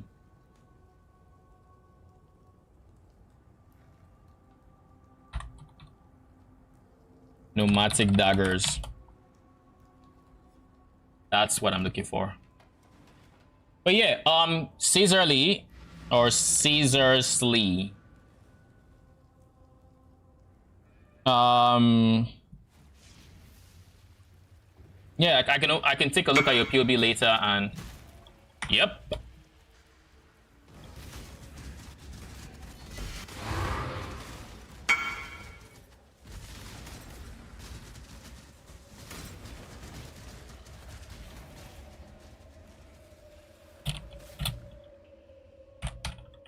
Want to see it in action? I say this, but the reality is that he very well could take my swords away from me with his own Gravebind, and there's gonna be like anti-synergy.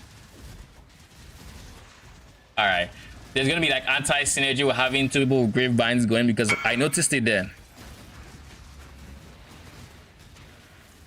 Sure. All good. Bruh, really? I like that I can be so tanky that I can just start typing in a map and for the most part not be scared of dying. I like that that's a thing.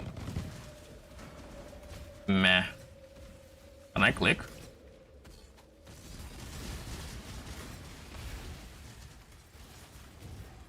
But yeah, there are so few chains of command users that it's just fun seeing someone else that's also doing it.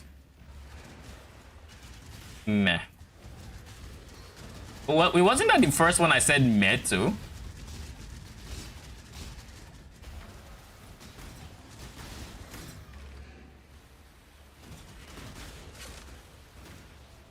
Yikes.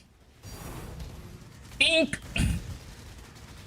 Yo, I love the random things this strategy gets. That's one thing I'm gonna miss when if I decide to go for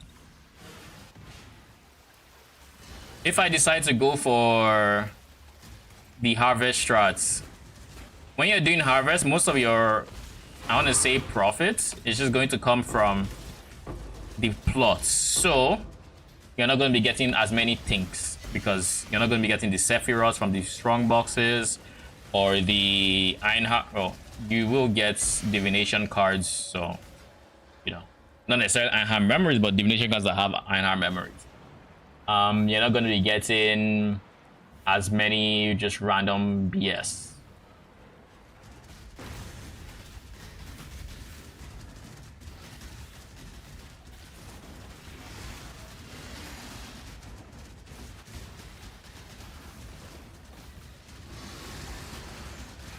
You know the good thing about these Devaras? Well, I want to say the good thing, but in reality, it's not good.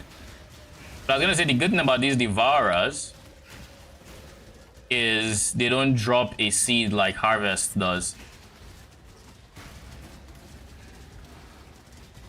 But they do. Except this seed is fucking corrupted blood. So there's that. So, I mean, it's not gonna kill me because I'm immune to corrupted blood, but my minions aren't. So, fun. My AG is though. He's not immune, but he has so much regen. Corrupted blood literally cannot kill him, even if it wanted to.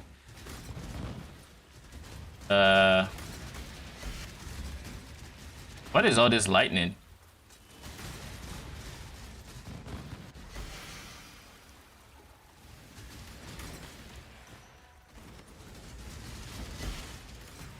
I think there are some weird mobs in this map. Jesus Christ! They all just beeline it for the freaking essence. Remind me to never open that box when I'm doing essences. Like, what? I didn't even know they could do that. They can all just inhabit the same freaking rare monster?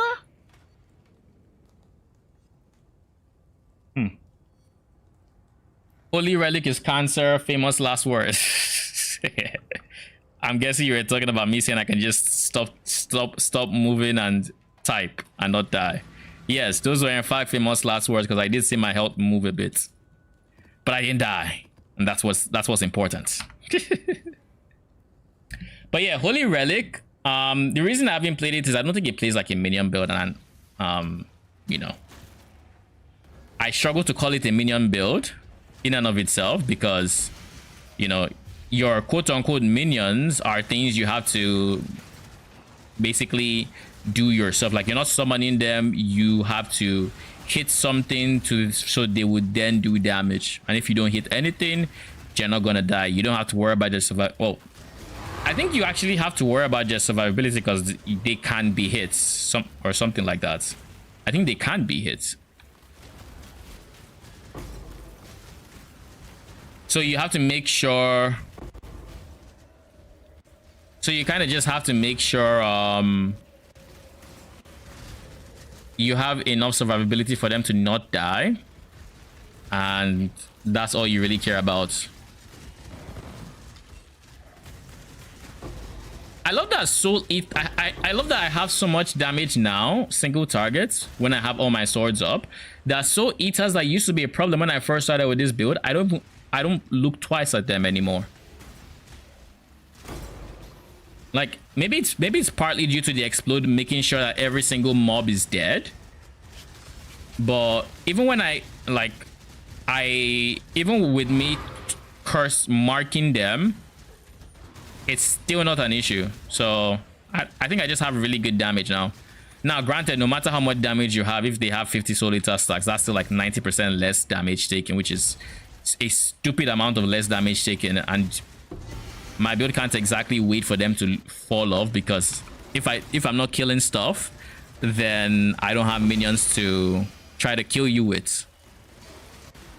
But for the most part, I haven't run into many that are like that anymore. So, you know, I don't know if it's because all the ones I'm running into now are weaker, or if the DPS is just making sure they die much before they would get to those levels that they were getting to before, which I suspect is the reason. They just die much quicker than they would have gotten to set levels, because Explode is chunking them early. Though I'm very surprised they don't just eat all the souls from Explode and become absolute menaces. But maybe they have a cap on how many souls they can eat per second. Same thing with like how AG has a limit on how many AG has a limit on how many, or no, I have a limit on how many swords I can summon via AG per second. You know, I think it's like once every 0.5 seconds that my character can actually make a weapon. I said it. I love the things in this strat. 2 divines, just like that. That's 3 divines in two maps, because I think I cleared my inventory. And those are raw drops. On the bright side, they're divines, because I've also gotten this kind of luck, and I got exalts instead, and I was kind of annoyed about. It's a change the command build, but not really. Oh, it's a, oh, you mean it's a cast on crit build, but not really. Yes, Holy Relic, that's pretty much what Holy Relic is. What the fuck is this? Is this Oxium? It is. I don't think it's expensive either, so I'll just dust it.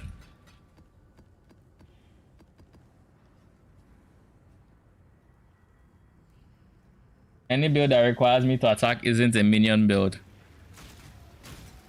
Fair.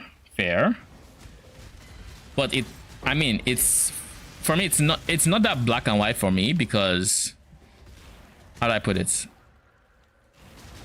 Spectral Wolves, would you call that a minion build? Because you technically have to crit for them to be summoned. You don't have to kill or anything, but you need to crit. So you need to be using stuff like maybe Cyclone, or what's the other one? The one for Holy Relic. Lancing Steel of Spraying, I think.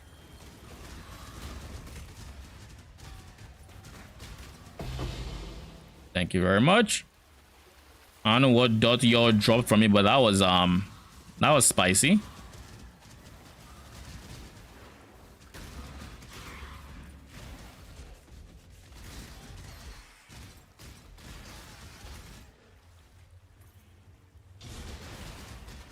Minion supplemented.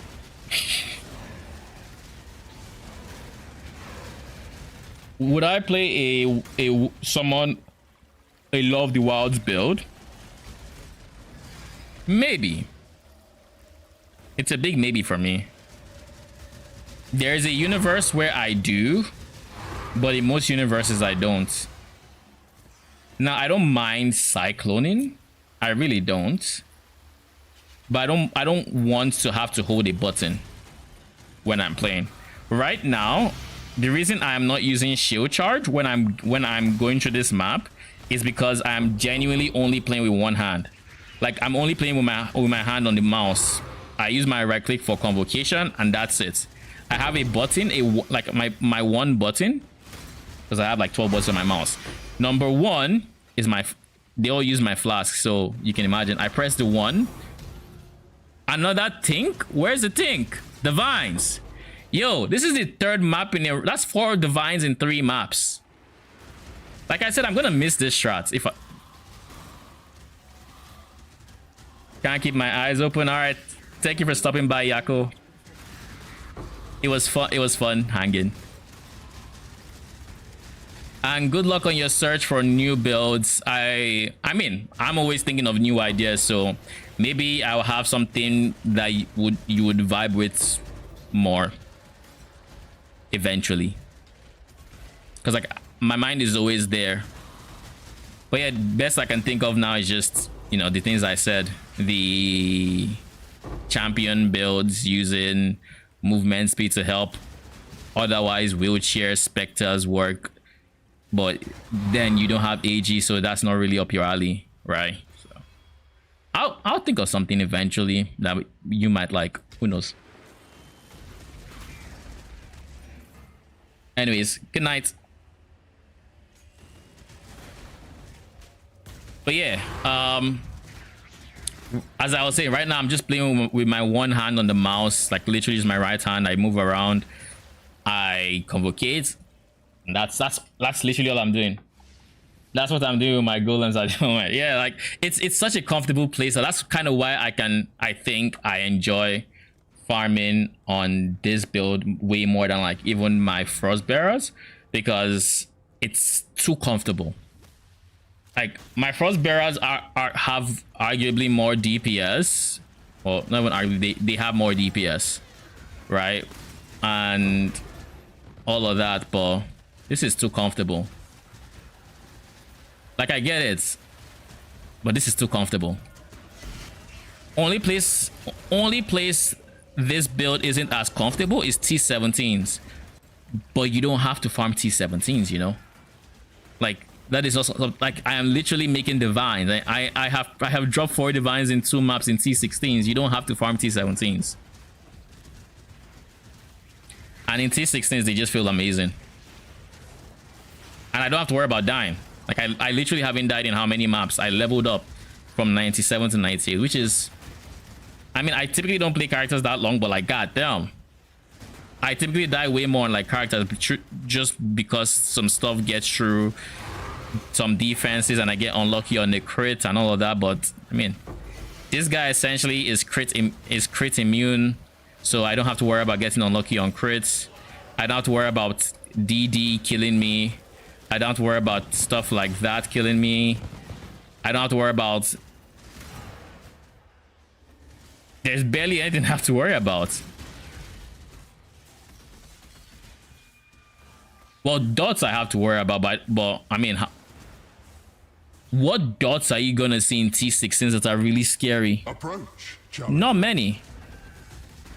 And compared to like the leech you get, compared to the regen you get from the hits through blood notch, you like, I have nothing to worry about. I do take my left hand to my keyboard once a map, which is typically during the bosses when I have to curse, just so it goes quicker. But like here, I in this one I didn't even do it.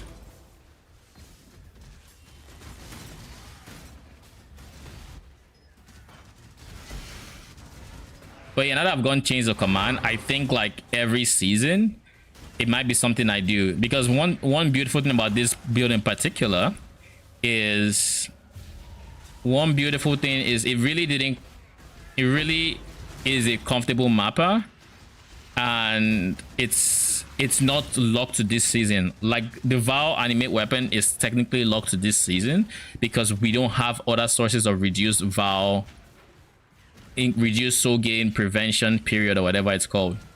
So past this season, that my next build would not be possible. So it's a one season build, and I mean, there is a beauty to that, being able to play a build that's only possible in the season during the season. But it also means you cannot replicate it if you really enjoy the playstyle. Whereas this guy, any season I just kind of want to farm a lot of currency through mapping, I could just, you know, spend a few 50, 100 divines on this guy, craft the sword, and like once the sword is crafted, the build is ready to go. Just everything else is a unique he's wearing, from what he's wearing to like I just need to craft the unique. This would be harder to craft obviously, and this would be harder to craft obviously, unless recombinations are back permanently, which I hope they are. I hope they are back permanently, but there is every possibility that they aren't, which I mean is unfortunate, but nah. I honestly believe this league mechanic is going core, and I believe obviously in a different state than it is now. But I believe it's going core. I don't know if Runesmithing is going core, but it already fits with Faustus. They brought back recombinators. I doubt they brought back nerfed recombinators for one season only. I highly doubt that. Like, it's probably here to stay. Trade is there. There's a lot that came with this season that just fits the Settlers League theme. That said, trade can actually be something that is not settler related, so they can always relocate trade. Why am I stuck? Oh, this Rogue Exile I hate so bloody much, because you know what this fucker did? You know what he did? I was running a T17 and the Rogue Exile that roots you in place spawned in a strong box. And then, but you know what one of the mods on that map was? You guessed right. It freaking had Eater of Worlds orbs, drowning orbs. So you know what happened next? Yeah, I was stuck standing still while the guaranteed death mechanic pulled up on me and I couldn't dash away. So like whenever I see him, I have a very, very vivid memory of how I felt in that moment. And you can imagine, it was not good. I did not feel good being wombo comboed like that. There was not a part of me that thought, oh, looky there, I died. Yippee. Wait, divine orbs? I don't care what it is, I'm taking it. I was about to ignore it and I saw, oh wait, divine orbs. Oh, divine orbs. So we just got our first divine altar, I think. And but it's for boss, so, you know. Sadly, this is not a map that duplicates bosses. But hey, like I said, every single map we're getting divines. I do not understand what it is about my luck right now. You know, like which day was it? Two streams ago, was it last stream? I had insane luck with T16 maps. Today I'm getting insane luck with currency. Like I'm dropping divines after divine. So that was 4 in 3, right? So with this altar, we just went from 4 in 3 to 10 in 4 maps. And these are only the raw drops I'm talking about. So like the luck we're having is nice. It feels good. Yo, 6 divine orbs just like that. I really should read map boss nodes more. I feel like I've probably seen, like, I've probably gotten other divine altars I just forgot to read. Because I typically just zone out on player, and like if that one had player instead of, you know, Eldritch minions, I would not have read the Eldritch minion portion. Like I wouldn't have read it and I'd have picked it already. So like I wouldn't even know that it had it. So yeah, I probably should spend more time every altar just to scan it. I try to do it, but sometimes I forget. But the funny thing is now I'm reading upsides, I didn't read downsides. The only downside I particularly care about is minus PDR, and that's because it will probably kill me. I care about minus PDR, I don't care about anything else. Reduce recovery rate, reduce defenses. Like reduce defenses can kill me, but it kills me way less often than reduce recovery than PDR, because the PDR essentially means the boss is going to be spicy. Anybody that does phase conversion or has a base phase ability, if it's not 100% conversion, they're going to be spicy. And like I don't know if the mob that does from Act 1 that throws those mortars that can sometimes overlap, I have no idea if they do on, like they do unconverted fizz to fire. Like maybe they do 50% fizz, 50% fire. I don't know, but I think they have a fizz component to it, because I know whenever I run into them and I take minus fizz, I die. Like almost guaranteed I die.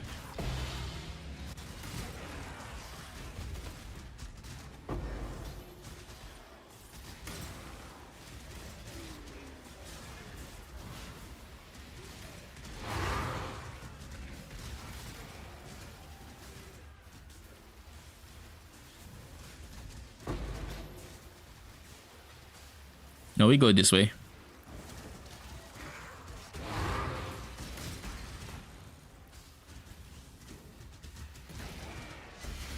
Are we gonna drop a divine this map? Is our streak finally going to be broken? I mean, I don't want it to. Maps drop duplicated. And keep in mind, even in this map, we still dropped a T17. Which I guess is technically a divine. Unless the prices have dropped. Because I bulk sell them. No, this is minus PDR. Ziggurats are 80 chaos. They've dropped. I mean, granted, divines have dropped, but like, if it's 80 chaos, then that's unfortunate. Are they still the most expensive maps? Is there a different map I should be farming? Let me see. I'll go check real quick.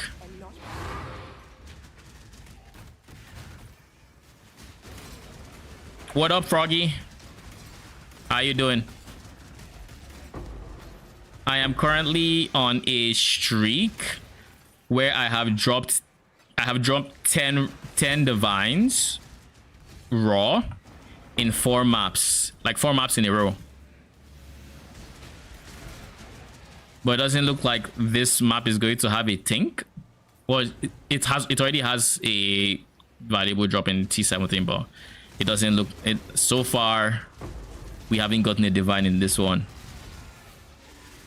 Yep, in my last map, I got a map boss divine altar, which helped. So, you know, 6 divines, true eldritch altars. But then, in the 3 maps before then, I got 4. In the 3 maps before then, I got 4 divines raw drops.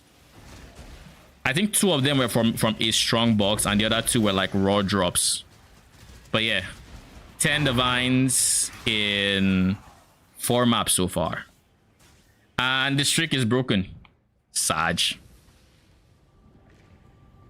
I mean, I started today with 20-ish. No, I think it was, how many divines did I start today with before I got my streak? 19, 18. I don't fully remember, but yeah, it's been fun. Since it's 10 divines, I assume it's like 18. But yeah, streak is done. So we have finally decided on what build we're going to play. And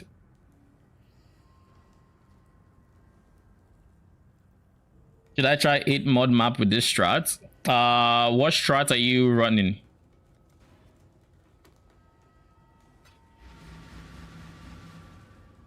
Oh yeah, I forgot. I wanted to check T17 maps.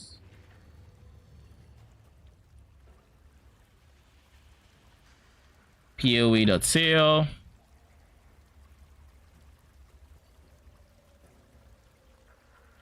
Chaos maps.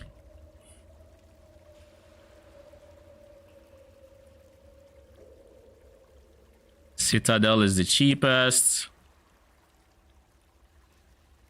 So let's remove Citadel. Next comes Abomination. Abomination. No, these are all just price fixers. But yeah, Abomination is down. Oh god, I can't even trust this. Ninja.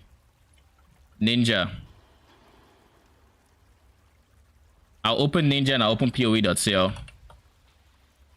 The 2 highest T17 maps are Sanctuary and Ziggurats. How much is Sanctuary going for?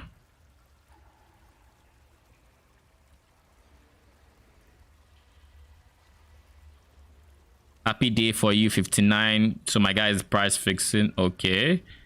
Collapse accounts. Yes, thank you very much.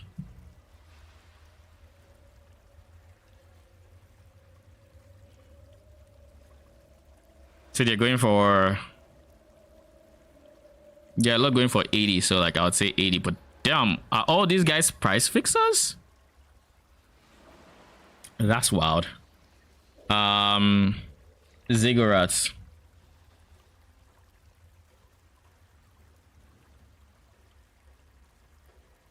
$70. I'll tell you about the same price, like about 80C, which is what this says. So ambush, is Ziggurat the best chance to drop Uber Eater? Yes, Ziggurat is the one that drops Uber Eater and Maven. So reality fragments and devouring fragments, that's where you get Ziggurats. So they are the most profitable T17s fragment wise. So I personally run them when I have a T17 build, which is kind of why I farm so much Toxic Sewers, because it always drops Ziggurats. And if I had a T17 build, I would run it. But right now, this guy is not a T17 farmer, so I just sell them. But I think I try to sell them for about a divine, basically I sell them in bulk and I sell it for like -1 divine. So if I had 30, I would sell the 30 for 29 divines. If I had 38, I would sell it for 37 divines, and they typically almost insta sell that way. So it's almost a divine per. I don't know how much it would sell now that things have changed, but I'll find out. Level 4 Enlighten, I'll take it. But yeah, if you're running 8 mod maps, or if you're running ambush, 8 mod maps are, you should run 8 mod maps.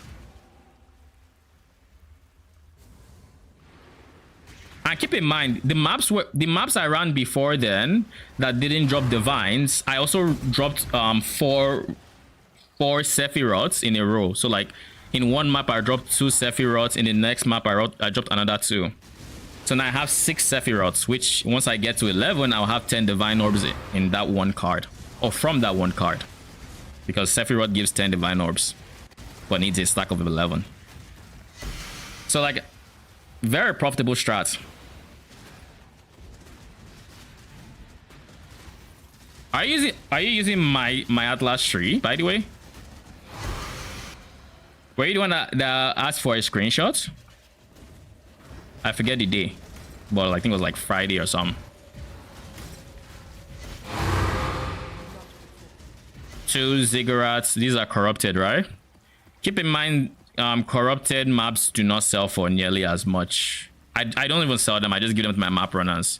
My tier 10s can run them with 1% chance to die, so I get fragments that way, because it's a hassle selling the corrupted ones, and I kind of don't want to bother with TFT with corrupted ones,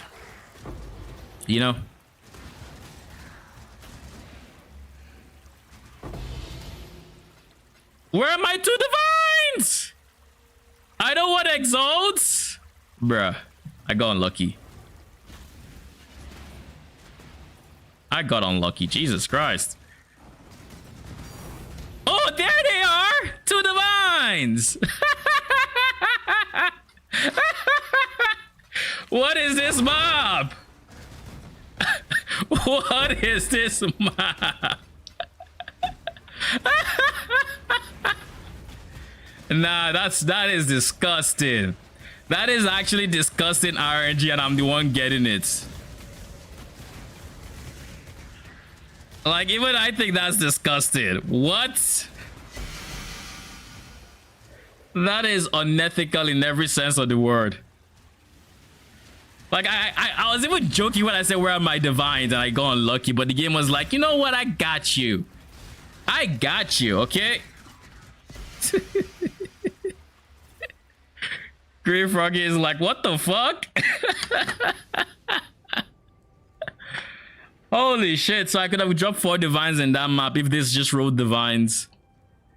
If only. Ah. My client has 50% boost today. I swear it does. It is working overtime. You know, it is on steroids today. On literal steroids. I almost feel like making a short, and I don't make shorts, but I feel like making a short of all the drops I got today. And just like literally, how many maps is this? I have farmed 17 maps today. I think 17, right? Yes, 17. On stream, I think I farmed 12. And in those 12 maps, like, look at this. I haven't updated my Wealthy Exile here. I'm gonna reload it.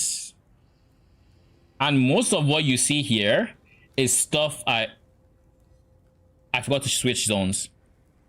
But most of what you see here are the stuff I dropped during stream. So 10 Divine Orbs, 13 Ziggurats, 4 Sephiroths. Of course, I use the Scarabs. 105 Chaos, Domination Scarab of Terrors, Fortunate. I dropped 4 Fortunates. I forgot about that. Maps, you know. And then the things we don't care about nearly as much. And these Divines didn't include the 2 from this map I just ran, or the exhaust from this map I just ran, or the new card I just dropped. So... oh, that was a fucking lucky map. I'll say that much. If it's me with 2 C instead. I mean, to be fair, I do finish strong boxes and I get four chaoses. So it's not that far off.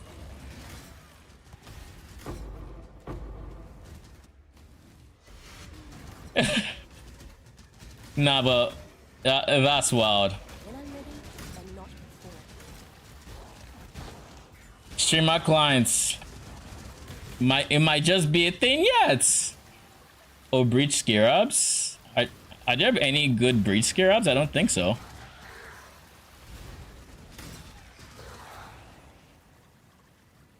Minus PDR. I don't really care for that.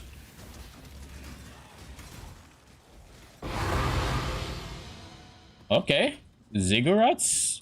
I mean, these are corrupted Ziggurats, right? Yeah, so they are going to my map runners, but keep in mind each one could potentially be a reality fragment, which is still a divine. So I mean, I cannot complain. I cannot complain. I should go just dump them into my tab.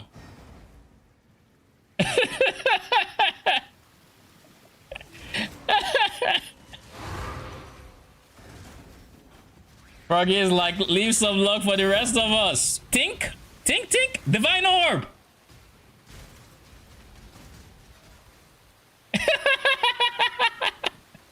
No, this is actually very unethical. Like, I don't understand what's going on with my luck. But I mean, if he wants to keep giving me divines, I'll keep taking it. I won't say no. Give me all the divines.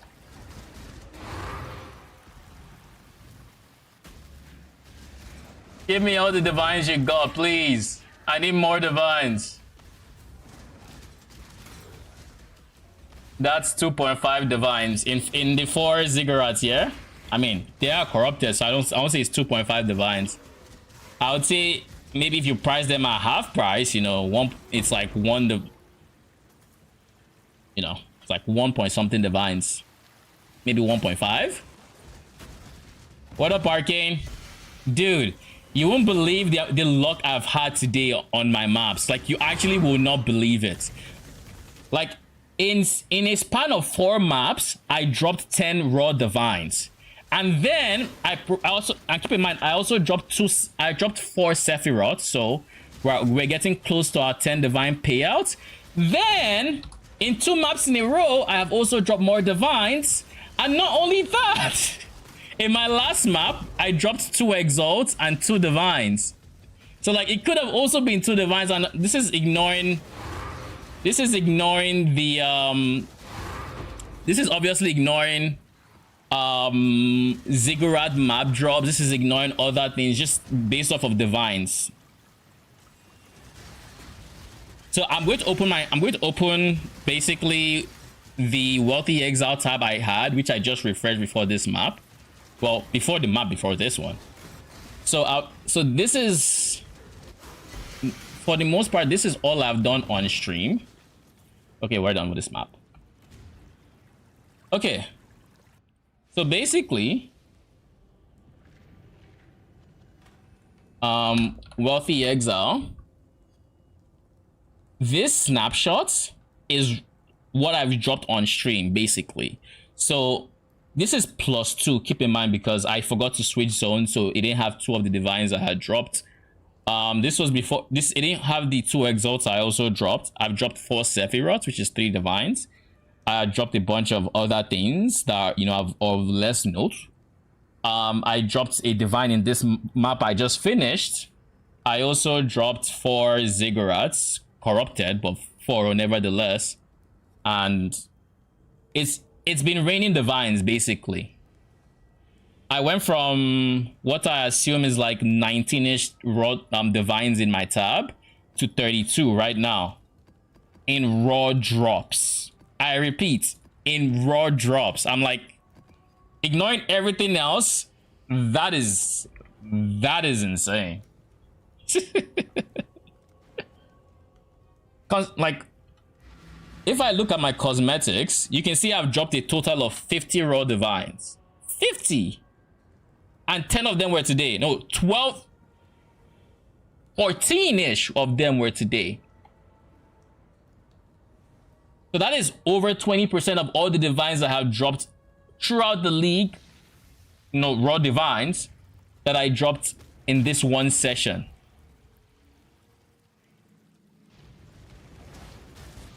So yeah, it's been a very profitable day, and it's funny because it was today I decided, you know, I decided on a build that I needed to farm up for, and that was when I was like, okay, so this is how much I really need, and then the game was like, I got you, let's get those divines.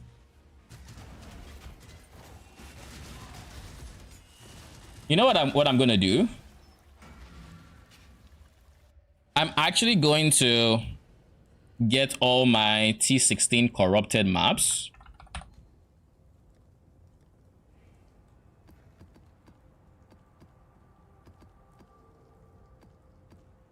Okay, 12. I really don't need to do this, but I'm going to do this nevertheless. I'm going to chuck them into... The runners have brought back some interesting things. Oh, what do you know? Another divine. Victorious Charity? Okay. I mean, I don't particularly feel like keeping it, so. Meh. Meh. Not the best fragment either. Oh, I just dismissed the card I didn't see. Oh well. Malachi Simula. Okay. Meh. All the RT17s were not completed, so they have very meh drops. So let's just chuck all of these in. They all have 1%, right? Yeah, open. Y'all can start running. I'm gonna be dealing with this loose. Y'all skimming from me, aren't you? I mean, I got a divine, so, you know, y'all are learning not to skim too much, but you're skimming. I can tell. I mean, the fact that none of you are dropping gold in your maps kind of tells me some. Because I don't know how we're running the same exact maps. I'm dropping hundreds of thousands of gold, and y'all claim to not be dropping any gold. Make it make sense. I'll wait. Just say. Oh, there we go. Another divine. Well, okay. I'm willing to overlook y'all skimming because you provided 2 divines. I'm willing to. Knight's Hold. Alright, let's chuck the rest in here. And let's hope the divines flow. RNG. Yo, you have no idea. I have dropped like... Actually, I have dropped 10 divines just today alone. Well, 16 divines if we're counting that. So 16-ish divines The RNG has been moving. I have been happy, you know. The game is treating me well. I spend 3 days playing Deadlock, and the game decides to give me all the dopamine I need to play the game, to play PoE instead. I have spent a lot of time wasting mats in this game. I can imagine. Did you ever go into like expensive, insanely expensive crafts? Because I'm very curious to where you stop playing PoE, or better still, are you considering playing PoE again? Is that something you are considering? Not until PoE 2.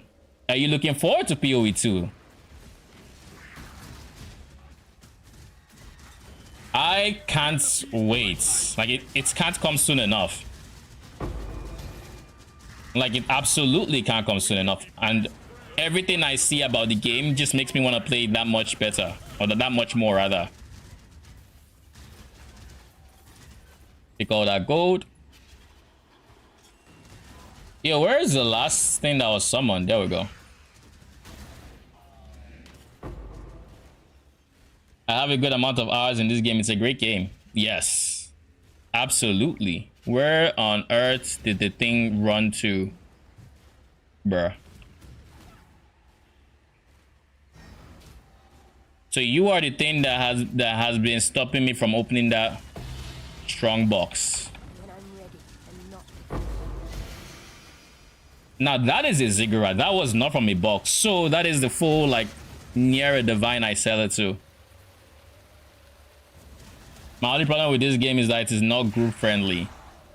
Yeah, it kind of punishes group play in many ways, and I think from what I heard, this league made it even less group friendly with the changes to MF and whatnot.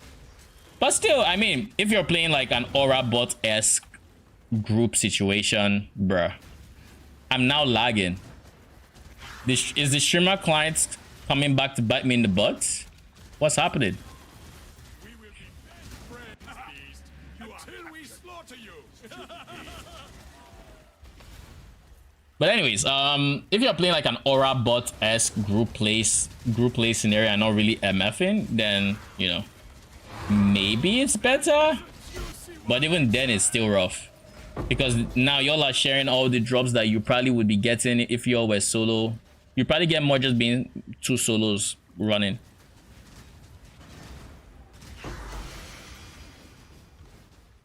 Minus int or plus life? Trash.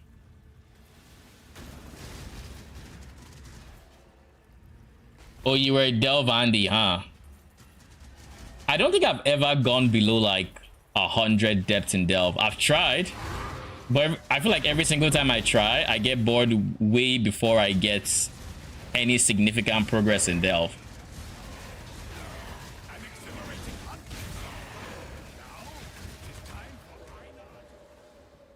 I love mapping. That I think is the core of why I haven't been able to get Delve to work. Because I enjoy mapping a lot. Oh, we've already blasted through 20 maps. Do I have more Skirabs? You see, now I kind of don't want to switch strategies, because I was going to switch strategies to go harvest. But after dropping over like 15 divines in 20 maps, plus all the divination cards, I'm rethinking that decision. Because I'd spent so much. I would spend so much in the form of input costs for harvests to return X amount, but then the actual profit in a 20 map span is not nearly as much, and harvest has way more backtracking to actually find where I had its sacred grove and all of that, when I don't have to deal with any of that. Man can't delve what does the pit.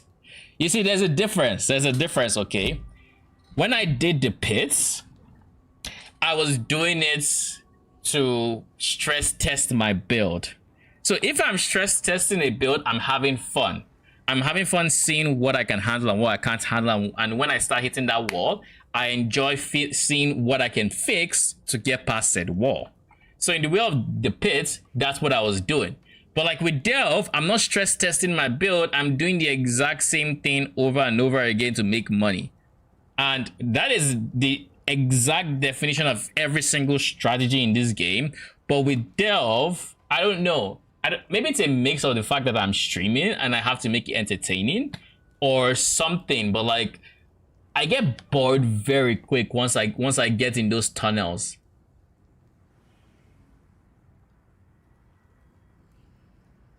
Delve does that. I'm not about to stress test this guy, I'll tell you that much.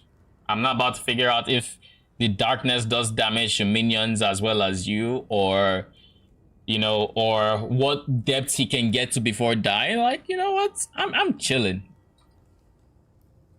And yes, Delve stress tests your build, but not in the same axis as other content, because realistically, Delve is the content that is just the most painful to do. At 6k depths, you have white mobs that have way more health than Uber bosses. Uber Elder, Uber Shaper, Delve 6k depths has white mobs that are more health than that.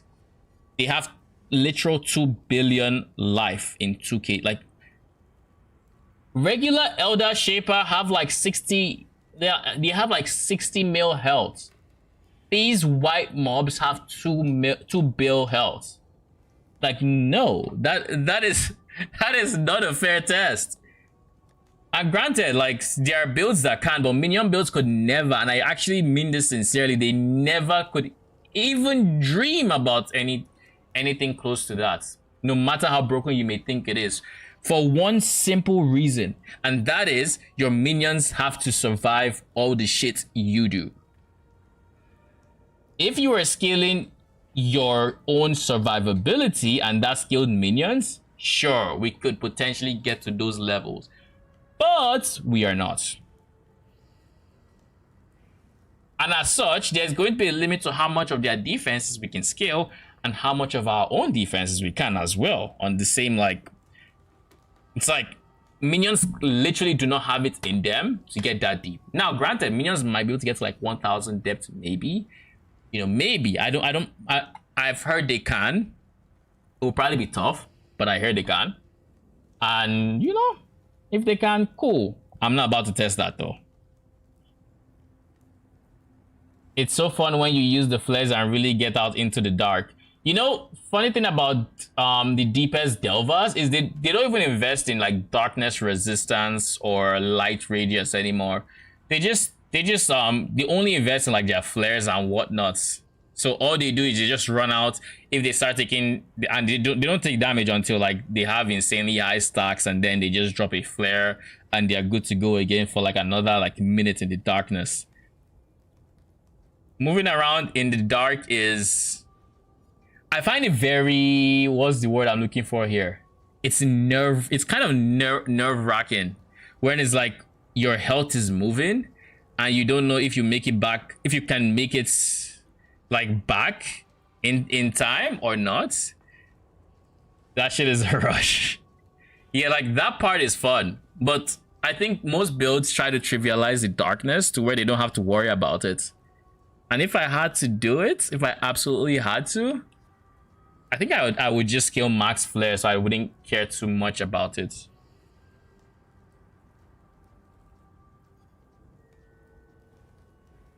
But yeah, that is Delve for me. I have this, I need to get more of these, so what do I need to buy? I need to buy this. There's one more, that's you. Okay. I have my shopping list. So, by the way, Costico, are you up to date on the things that have changed in PoE? Like the currency exchange being an easy way to buy and sell currency? Because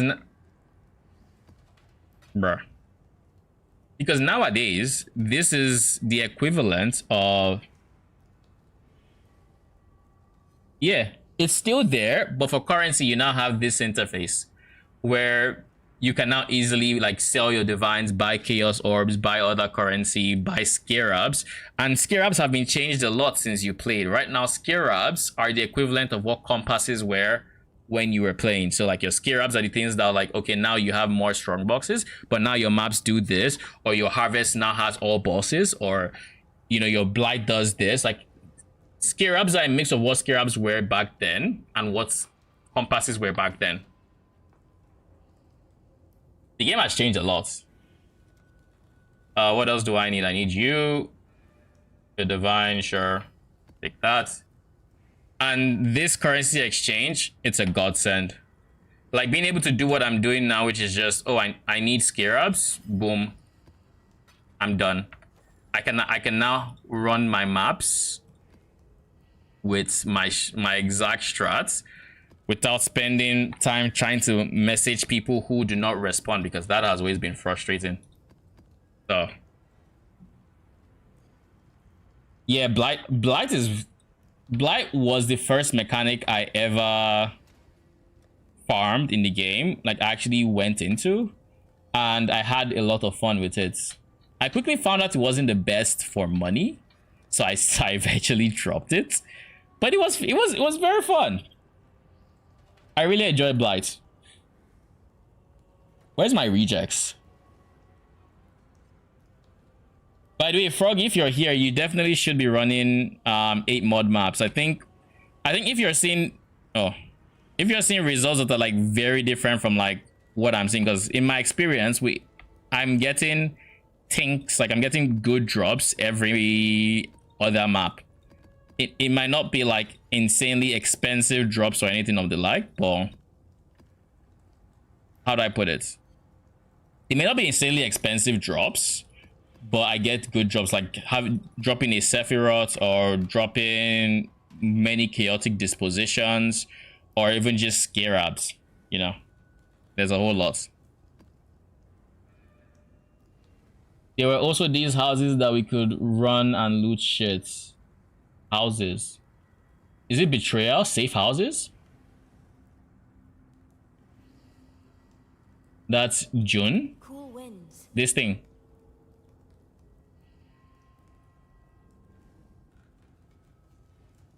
Yeah, this to this day is probably my favorite mechanic. It's the mechanic every league I come back to without a doubt. And the funny thing, and the reason for that, I think, is because of how hard it was. Jesus Christ, they're 13 divines. I guess they are quite profitable now. They are very profitable. Jeez, that's expensive.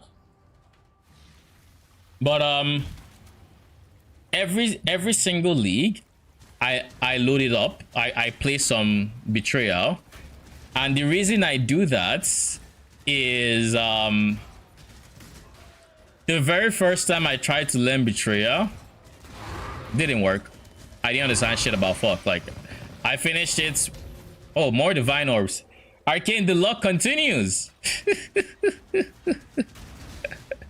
Yo, I don't know what it is, but I'm just gonna keep running maps. Like I'm literally just printing divines at this point. But anyways, the first time, what's the currency above chaos? I cannot remember. Oh, those are new. They are veiled orbs. Just when I dropped ambush. They oh, ads. Okay, I'll hold off. Yeah, ambush has been, I mean, it's treated me very well today. I don't know what it is. I don't know what I'm doing different. You know what? I think I know what I'm doing different. What I'm doing different in comparison to what I was doing before is I have rarity on my AG versus having it on the swords. So I don't know if this is proof that AG is the one that should have the rarity in a build like this or not, but I'm going to take it as proof because, like, there has to be a reason. But to be fair, even if I was scaling rarity, I don't think I would still be dropping this much. Like, it is an insane amount to be dropping. I tell you, it's very insane. I wish I knew what it was that was giving me so many divines, but like, there's something.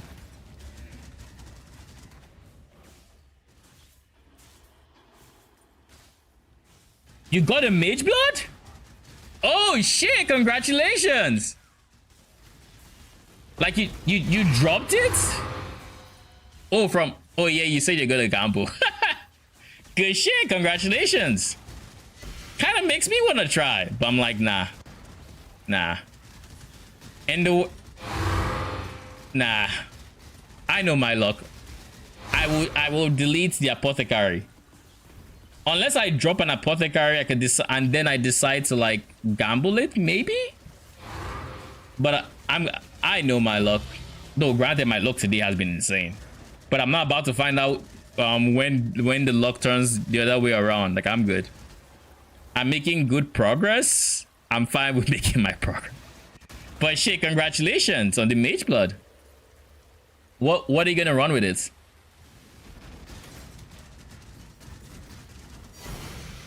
Valdos, I'll take it. Oh shit, I don't want to die. Eldritch Chaos, okay, I'll take it. I mean, I'll take it. I'm not gonna complain. That's what, already 4 tanks or something.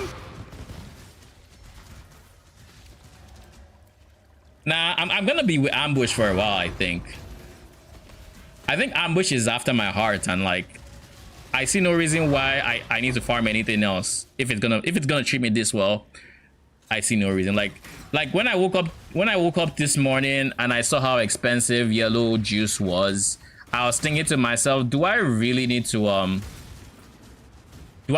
finish the scarabs I have when yellow juice is just so expensive and so profitable? And Strongbox saw me looking at this other farming strategy and said, you know what? Nah, we're not losing to them. Nah, we are not doing that. Are these socks? These are socks. What the fuck? Inya's Epiphany. 25% chance that you gain power charges. You instead gain maximum number of power charges. Increase damage per power charge. These are actually socks we put with the design. Who freaking added this? Though the path we walk is the same, each journey is different.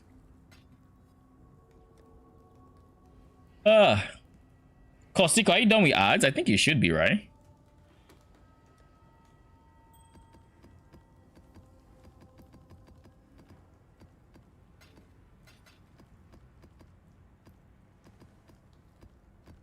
Okay, so yeah, this is a new currency. It's called a veiled orb. Basically, what a veiled orb is if you remember safe houses, there was one bench you absolutely wanted to get every single time, and that was Ashlyn. You wanted Ashlyn at tier 3 research, right? That was big money. If you got it, you know, you just made a good chunk of divines. That is essentially itemized Ashlyn. Veiled orbs used to be in the game. Veiled chaos orbs used to be in the game, and I think they had the exact same design. So I guess it is not new in that regard, but the functionality is different.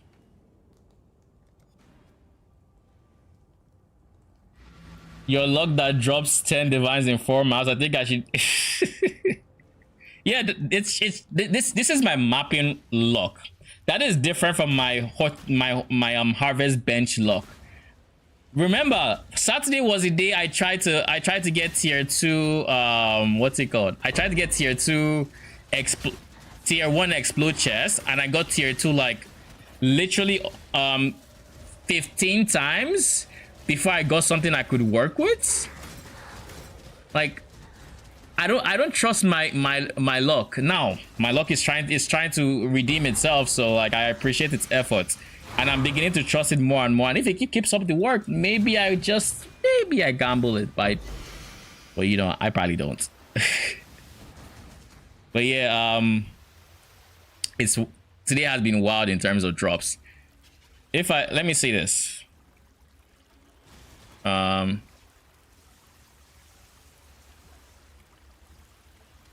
So like, we're going to sync it. It's been only a few minutes since.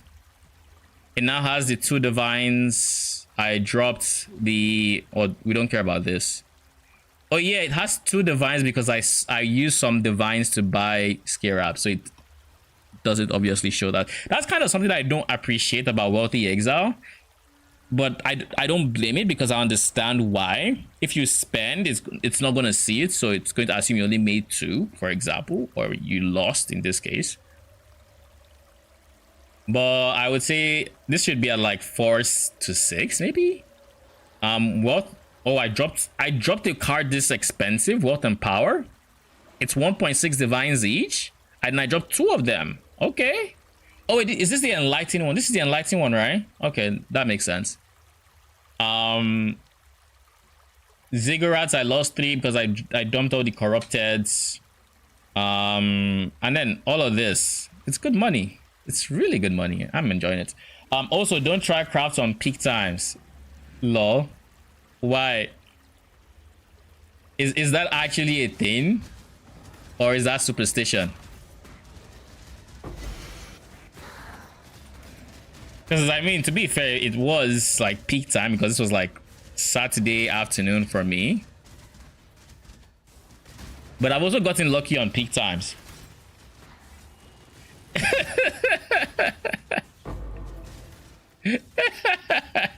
That's funny. Oh no, I don't do PDR. I mean, I have crafted in at all times, and I mean, maybe I got lucky, but it all depends.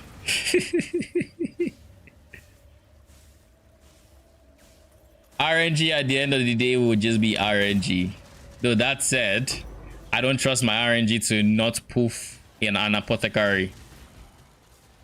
I feel like an apothecary has a higher chance of poofing. No, well, harvest has a higher chance of poofing than not. Or am I wrong?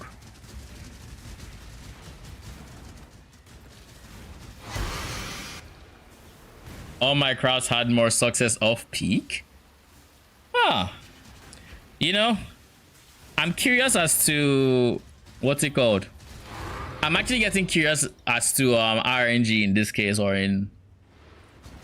I will try and see if I notice any difference. But to be fair, there's no way you can tell without the shadow of a doubt that, oh, you know, you have better RNG, because you could literally just be lucky / unlucky, and the time just happens to be the time. RNG is rigged in this game. Not that I know of, unless it's like a zone, because I know there are people who hypothesize that, you know, if you go to Act 1 and you roll it and you do a craft there, you know, you have a better shot, because I don't know, and then they just pick a random Act 1 zone, and then that is their zone to farm it. But yeah, like I've made a lot of I made a lot of currency on peak times, but this is also not necessarily crafting. And I've also gotten very unlucky during off times, because like since I learned how to craft, I craft a lot, not necessarily for profit, but I craft a ton. Like I think in terms of everything, all my gear that I'm currently wearing, I crafted everything that is not a unique. So I crafted this, I crafted this, I crafted this, I crafted this. Everything. Except this. I didn't craft that.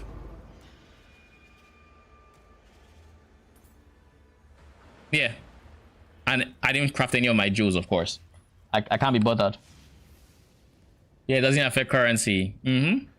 But maybe I mean, I'll give it a shot. I would try my most expensive crafts during off hours, like now, and we'll see.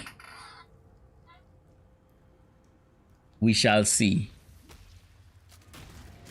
Oh yeah, and I crafted. Oh yeah, I remember now. That I just remembered an instance where it clearly wasn't the case. When I was crafting my AG's weapon, The first time I crafted, I got mad lucky. Then the game deleted it. But I got very lucky, and I crafted it with like a more expensive method. I crafted this thing like how much did I spend on the first one? Like 20 something divines. This was like during stream time. This was during stream time, so I would say what day was this? Was this Saturday? I feel like it was a weekday. I crafted it, I was happy about it. Then the game deleted it, and once the game deleted it, I went on this spree where I was trying to craft it, and this was off stream by like 11 p.m. 11 to 1 p.m. or something like that. And I got it, and I got a weapon. It was just it cost me over 100 divines to make. It cost me like 144 divines, and this was like way off peak time. So that is my testament to being unlucky off peak. Is containment good with this strat? I think it's too expensive to run without like off T17s. And there's another thing. I think like I say think and think. I use discernment. Discernment is good. Containment is too expensive to where you narrow your profit margins if you don't get lucky, and I think you're just better off rolling the dice on T17s with containment rather than T16s. Discernment isn't expensive though, so you will make your money back. Like I've already made my money back for the discernment and all the other scraps I bought.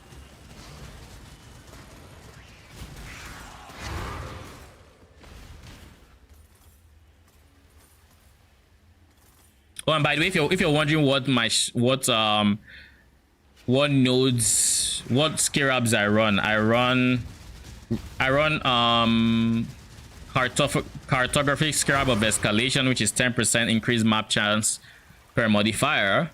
I run 8 mod maps. I run so corruption for the 8 mod maps.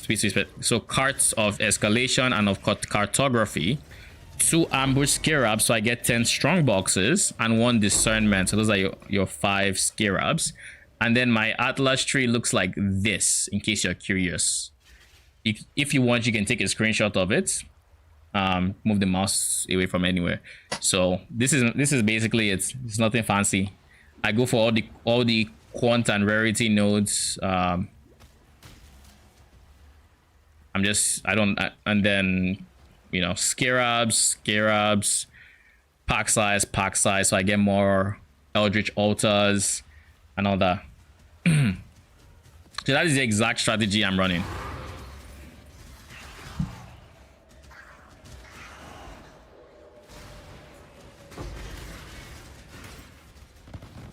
Do keep in mind with strong boxes, ice novas can be dicey if your build can't take it, because I know for a bit I had to like you have to overcap yourself on cold res if you want to be able to run ice nova, because the AoE can be just flat out very nasty. And if you take all the quant nodes, you will end up with I think it's like up to minus 53 cold res. So you need to be at least that overcapped, because now I can't eat ice nova if I'm not capped on cold res. My cold res is still overcapped. Lightning res less so, but it's still near cap, so it's fine. So like that's my biggest advice. Be like over 50 or overcapped on your cold res, and you should be fine.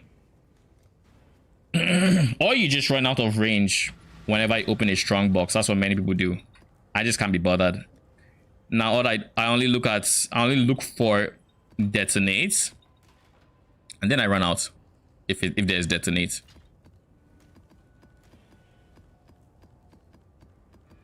One thing you might also want to do is I'm running a gold flask with 30% rarity, so that's 60% rarity, and my AG, who is getting credit for the kills, has a 69% increased rarity item rarity support.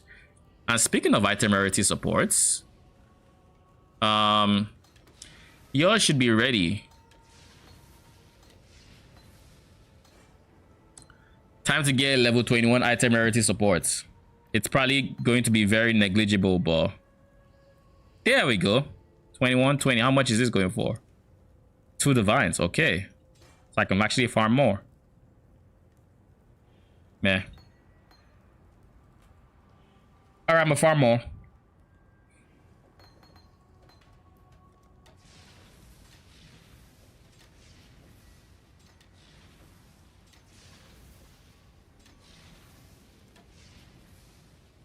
Okay.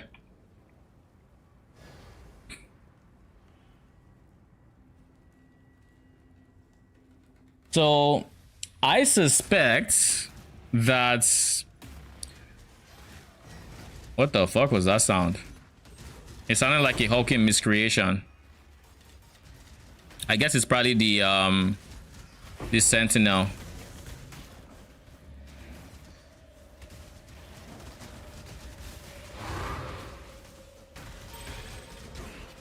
Yo, that Sentinel attacked quick. Like, it pretty much gave everything around me a buff. Meanwhile, the Sentinels I'm used to take their sweet time to mark. And as such, things are typically dead by the time it's, you know, applying the thing.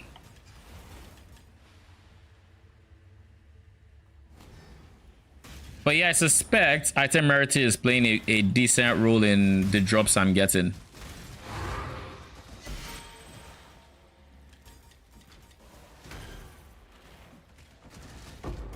Not to mention it's just more gold per hour, so.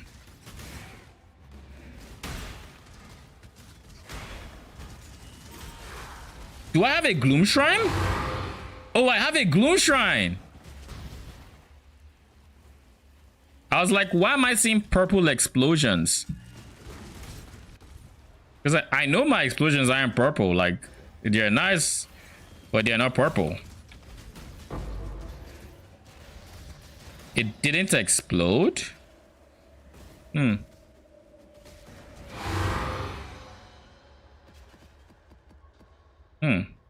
Interesting.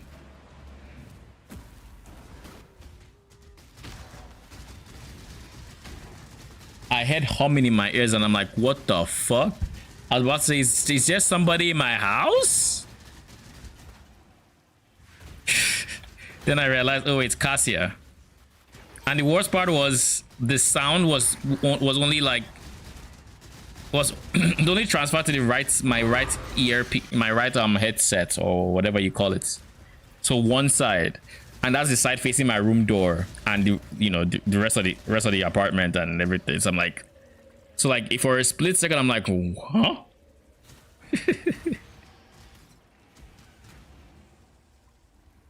Like, I know I'm very home alone right now, so.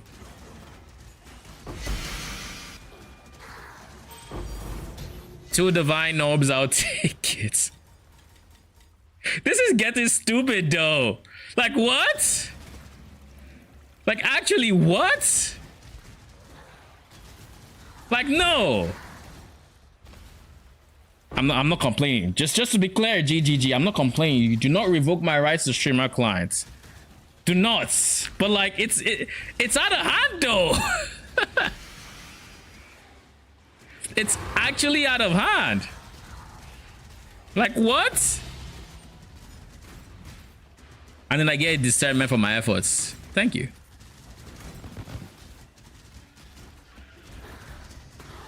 Oh, I don't like. I'm literally printing divines, and this is even T17. That's how many so far? Like, at this rate, I'm actually gonna have enough money for my build in like 2 days. Like, unironically. And it's a fucking expensive build. I'm like, in my head, I thought I was gonna be farming for this build for the next like week or something. But what? I wish I kept track of how many divines I spent. I think I spent like 4 or 5 divines. Let me see. Discernment, I spent like 3 divines on. Or was it 2? I think I spent 2 on discernments. I spent like 2 on corruptions. Escalating, I didn't buy ambush, but I spent 1 on escalating. or yeah, on 88 escalation. So I spent like 5 divines. So the amount of divines I've dropped is I should be at 38 divines, give or take. And I started the day off with 19 divines, and these are all just raw drops. Like if we look at this, when we checked earlier, we're on 54 divines. Oh, we're on 50 divines when we checked after our insane streak, and now we're on 54. So this is the strat that just keeps on giving. And as long as it's willing to give, I'm gonna keep entering maps.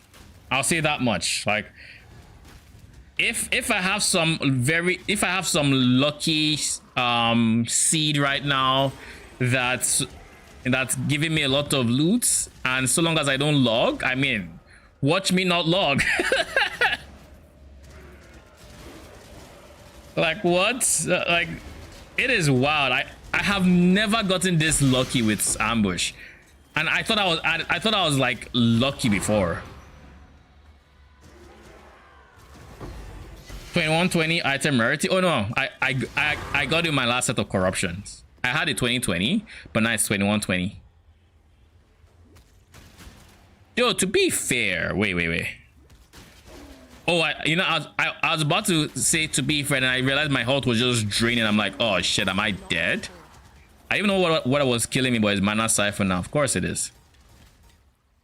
But anyways, I think even above 2120, it might be smarter, because this is 70%, right? Oh, okay. It's half per quality. So if you were to get a 2023, you would get 1% extra, unless you were to get some quality from somewhere else. So basically, 1 level of item rarity support is the equivalent of 2 quality. So to outperform it, you will need 4 quality on the item rarity support. 4 quality. Oh shit, you know what I just realized? In terms of item rarity, on my new build, I'm gonna have a shit ton of it because I'm scaling quality. Like, I'm literally gonna have... Okay. More Valdos? I'll take it. Y'all don't want me to finish my sentences now? Like, I keep getting shocked. Like, literally, every time I hear that think, I get, like, shocked. Like, just temporarily stunned. Where I'm like, huh, what did I drop? But yeah, I'm getting how much quality in that build. I'm using an Ashes, so that's 30 easily. And my main link is going to be using an Enhance. But I don't think Enhance works on it because it's a support gem, not a skill gem. So that's still 50 quality, you know? That is still 50 quality, goddamn. That was big damage. That was big damage to eat.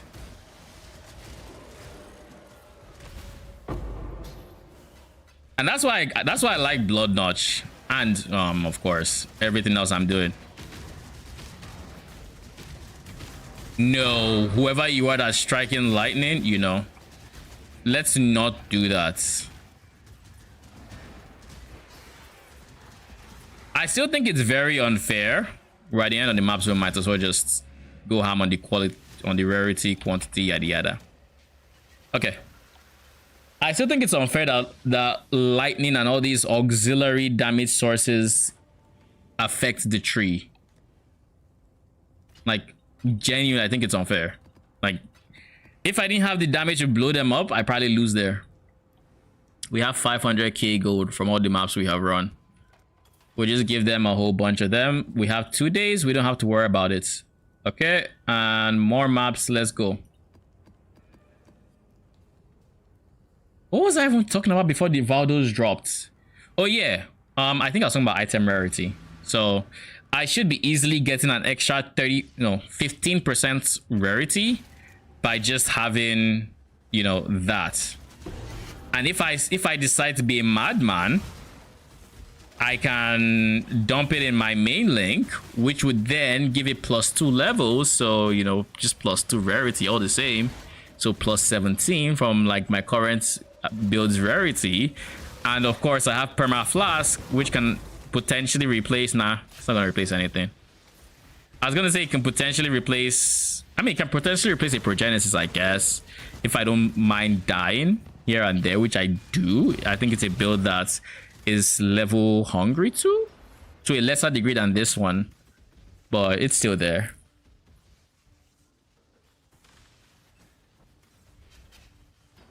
I think I figured out which flask for the 4th slot. Which one? Gold flask. You can't go wrong with bone flask, I'll say that much. Like just free extra gold, free extra loot, or free rare quality loot. What's there to not love? I have to figure out what flask I want to replace, because my 4 flasks are Soul Catcher, which, to be fair, I probably don't even run Soul Catcher because maybe that's what I'll replace. I might replace that one because with my soul gain prevention, I should have some time to gain souls. Like,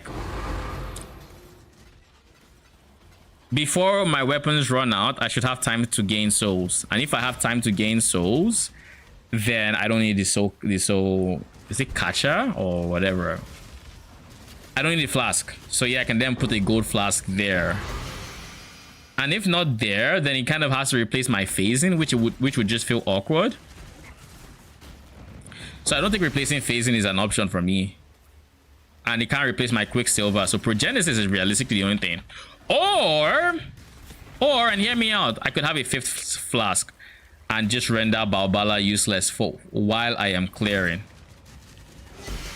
Because realistically, I should have permanent flasks with Balbala while clearing. Like, there shouldn't be a universe where this is gonna kill me, isn't it? Yeah, okay. I live.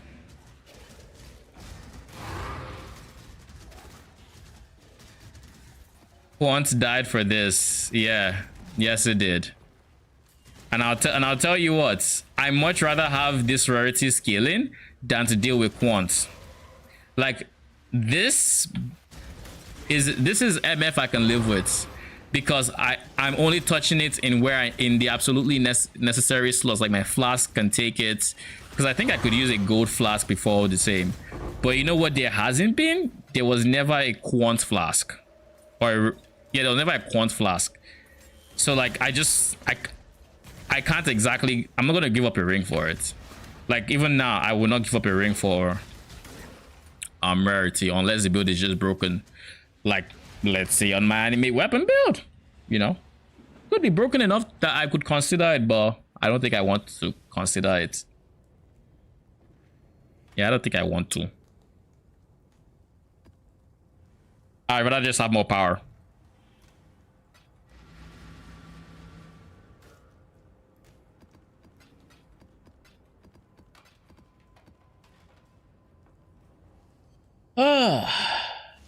But nah.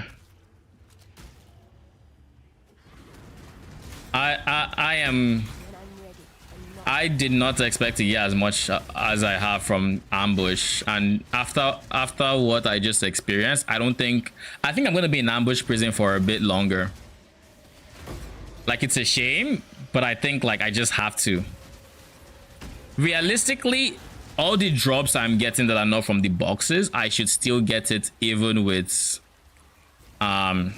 even without ambush or with going harvest, since I'm still scaling quants and rarity. But I don't know. I feel like I wouldn't get it. Not to this degree, at least. I don't know if, you know, something else. It's very possible I'm getting shrines that are also helping the situation. Because remember, there is a covetous shrine that I think I take the note for. I think I take the note for covetous. Yeah, I do. Covetous shrine. So while you have it, you have increased quant and rarity. I don't know. I forget how much quantum rarity, but maybe that's also helping the situation. I mean, I don't have it right now, so, but it might be part of the reason I've been getting as lucky as I am. Maybe I'm getting lucky on shrines.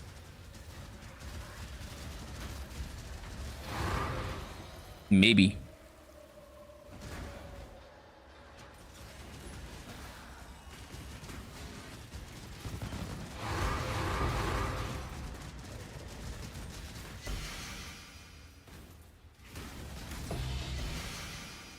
Eat Shiva, take it.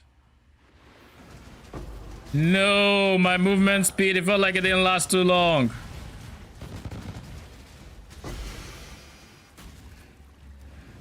I'm gonna eat the next DD I see. Just for fun. I'm gonna brace myself. I'm gonna pop Val, and I'm gonna eat it. I don't know why. I feel like I haven't died in so long that it's affected me. I need to die.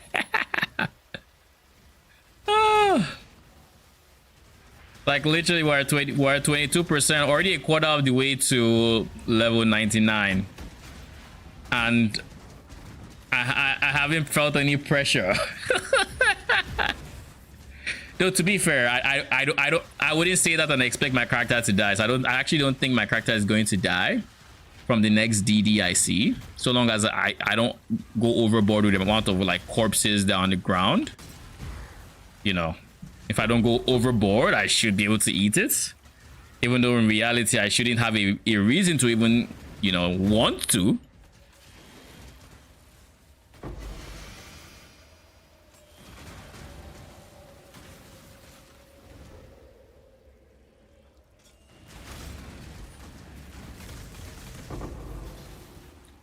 Maybe one thing I should... Nah. I just shut down. Like, I had an idea and I instantly shut it down. But I was saying maybe one thing I should have done is I should have tried to get... There it is. Anyone else think that was anticlimactic? Like, I said there it is, and then only like three corpses explode. Like, why? Like I got excited for it, and then it's just only 3. Like I don't know if to be sad. Okay, because of that, I'm going to eat the next one.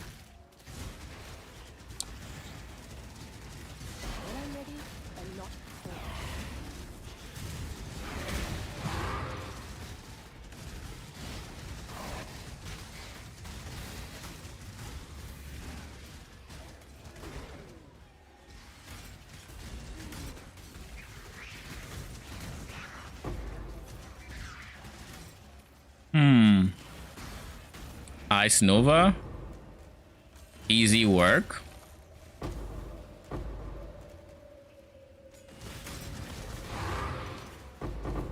Yeah, I was very close to hitting my Val Molten Shell for Ice Nova. Ugh. There we go. There we go. That was a less disappointing explosion. Less disappointing. One thing I need to make sure when I try eating DD is that I actually have mobs to leech off of. Yeah, I don't want to eat that one. I was looking at it like, okay, this is my regular defense that's up. I kind of don't want to risk it with my regular defense. I'm on soul gain prevention. Like, nah, I'm good. You know what? Well, this locks me up for 35 seconds. When you don't rely on it for damage, I think it feels 35 seconds goes before I realize. But when I do need it for like defense, like I don't survive without Val Molten Shell, you know, then it gets sketch.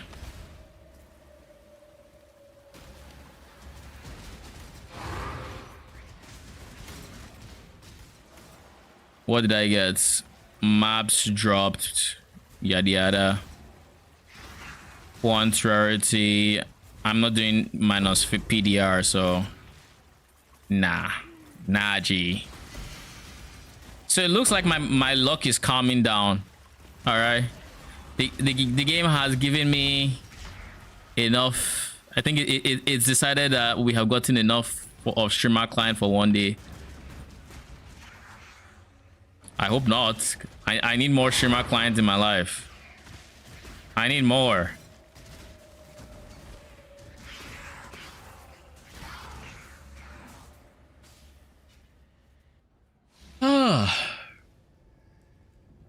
So how far away are we from the next build? I don't think we're actually as far away as I think. I think I can actually roll it in the next few days if my luck holds up. I have filled my toxic sewers again? No way. These are jungle valleys. This tab is getting full. Okay, okay. What I'm gonna do is I'm gonna sell on... I'm probably going to sell to anyone on TFT who wants 8 mod maps for their map runners. If no one buys them as toxic valleys. Or toxic sewers, rather. It's toxic valleys, lol.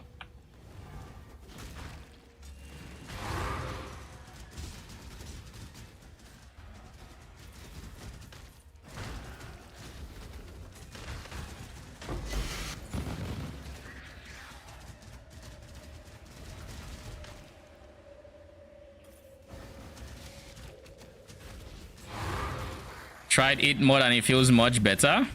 I'm telling you, 8 mods are very good. What's it called?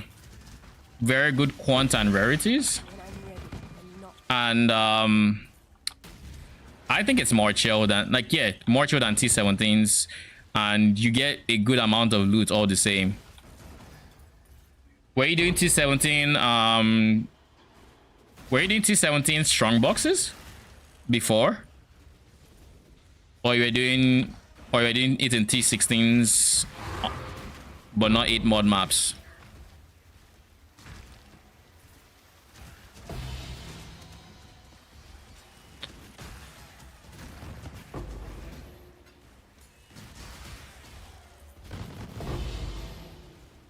Six chaos orbs in this economy, that's a lot.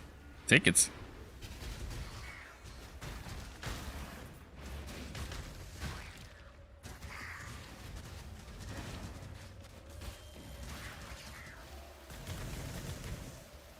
Hates Katarina so much. Oh, you're a ziggurat enjoyer.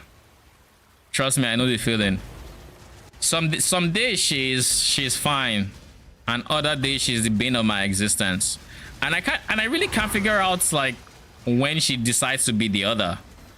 Like she just wakes up and, you know, bane of my existence, and like, well, you don't get to play the game today. But then other days, it's like there's nothing she can do to kill me. I don't get it. I really don't.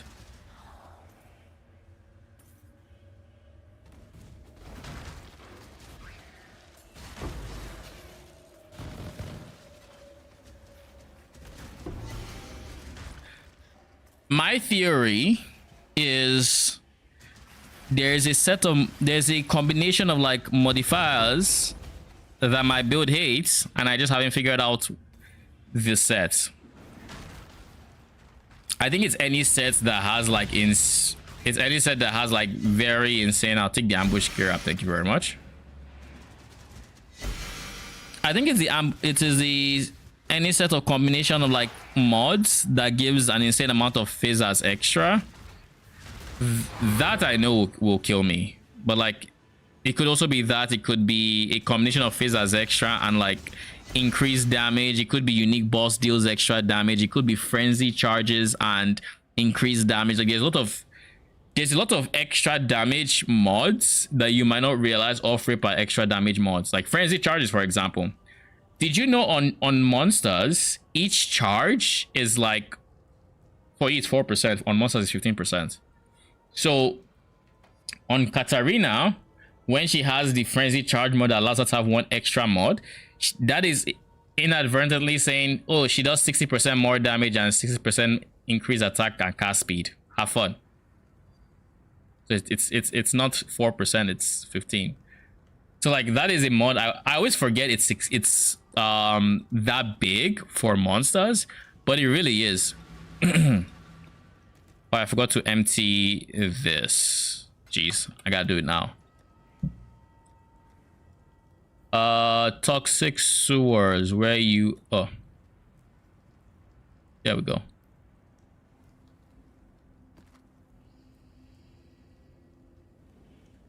Do I have my rejects? There we go. Copy, paste. Okay, nothing.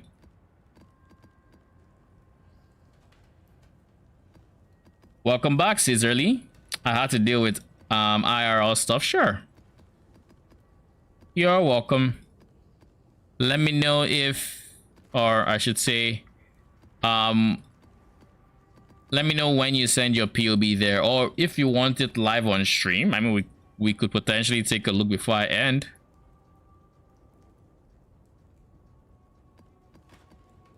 I need to sell toxic sewers. Like the amount of maps I've dropped today, like all these toxic sewers, if I were to sell it, that is okay. It's getting to a scary point to where this squad tab will actually get full, and I don't like that. I don't like that at all. So I'm going to pick up the toxic sewers that match my rejects real quick before I forget.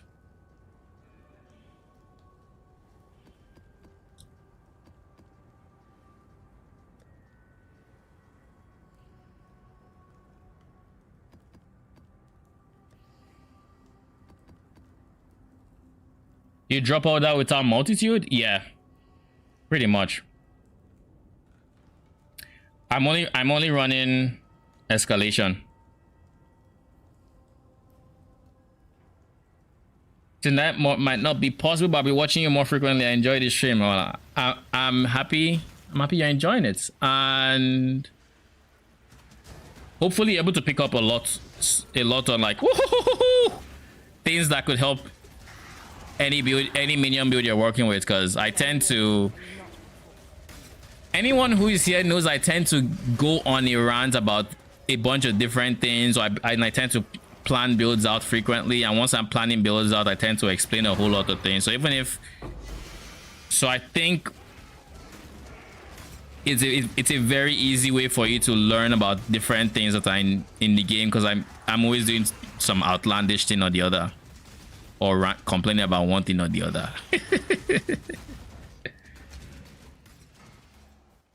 But yeah, if you're gonna be here often, then I'll see you around. Happy to have you here.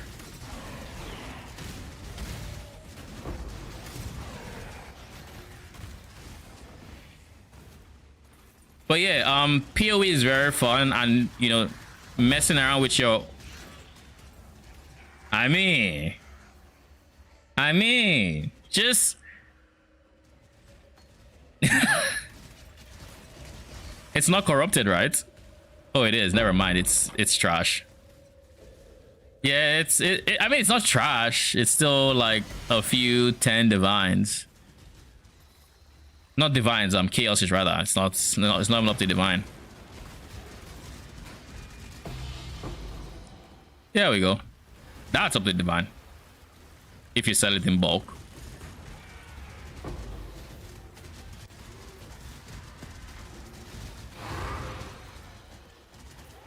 So yeah, even without multitudes, you see how many maps I'm dropping. You drop a ton.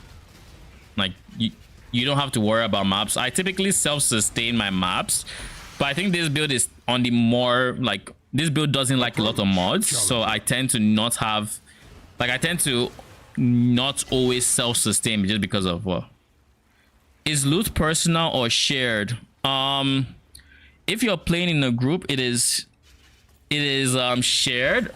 But the way the game does it by default is loot that it basically assigns. I think it's based on, I don't know if it's based on proximity or something, but some loots you can pick up and some will be grayed out for the person you're with.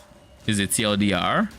And if you don't want the loot and you just have to walk away from it, and it should allow the other person to pick it up. But yeah, if I was in a map with someone, they'd be seeing exactly what I'm seeing, but some might be grayed out for me, some might be grayed out for them.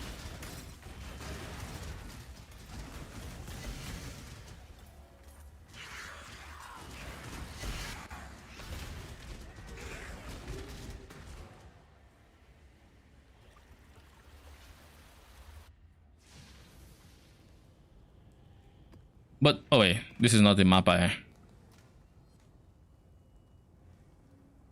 that's not the map I plan to have, if that makes sense. But this is a 1. I probably should keep the other enlightened there too. You know what the problem with this is? That it's corrupted and it's not qualitied. So that's even worse, because it means it takes twice as much XP as a 20 quality, which is not what I'm looking for. Next set of maps.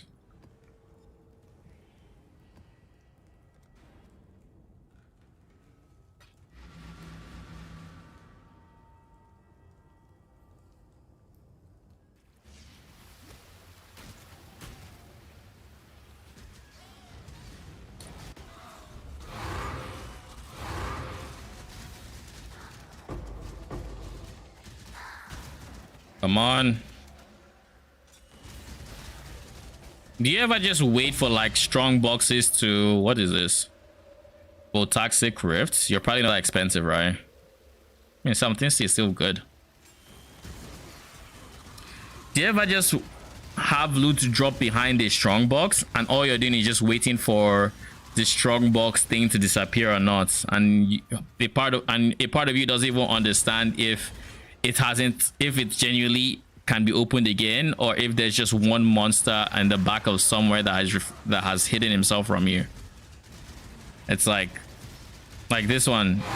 It's a stream, so they were still spawning. But if I didn't see the stream part, it's like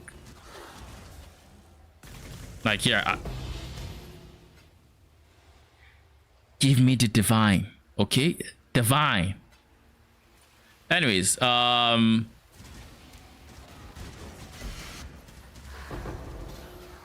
seriously, fun fact about exalts and divines. Divines are obviously more expensive, and you probably know that, but they actually have the exact same rarity to drop. So whenever you roll whenever you roll an exalt as a raw drop, just know that it could have been a divine. Just know.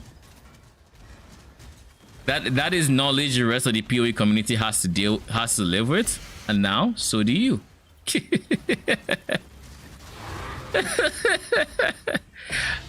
I mean, I remember when I was happy to say exalted orbs. Basically, like if you roll exalted, it could just have, like, you basically just got unlucky in the, I don't want to say 50-50 roll, but yes, you essentially could have rolled the divine, but instead you got exalted instead. So, but yeah, it's basically 50-50 when you do roll them. So if you ever think why you don't drop as many raw divines and you're dropping raw exalts, you know why. I think my league RNG has, I've had 54 raw divines and 62 exalts, so I'm still slightly in the way of like exalts. But I have dropped a fair bit of divine, so I can't complain. I cannot complain.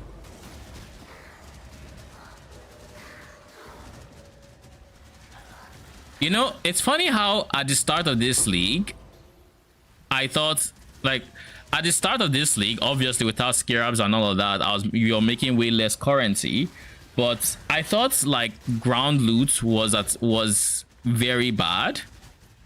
But now that I'm like at this point, I think I've made more currency this league than in other leagues. partly due to the fact that this has probably been the longest I've played the league. Like typically I would have quit by now, but I don't know if it's because I'm waiting for PoE 2. I don't know if it's, I don't know what it is, but we're still going strong.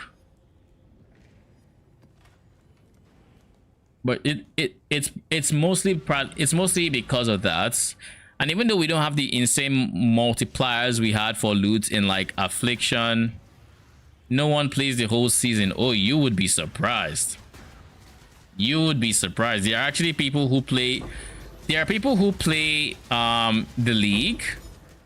Like they actually play the league, and then once the league slows down, they go to standard, and then they play standard for a bit, and then next league starts, and they just repeat. There are a few, and I don't know why you would ever do this, but like they exist. I don't understand how you can enjoy standard, but like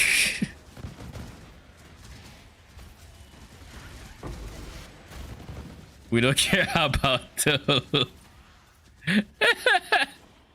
I mean, facts though. Who plays standard really?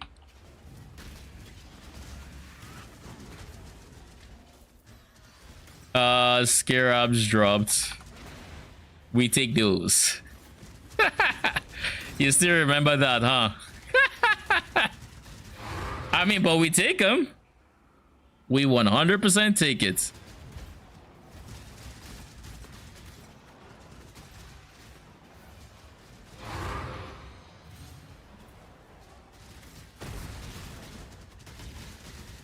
More time than we probably should have, to be fair.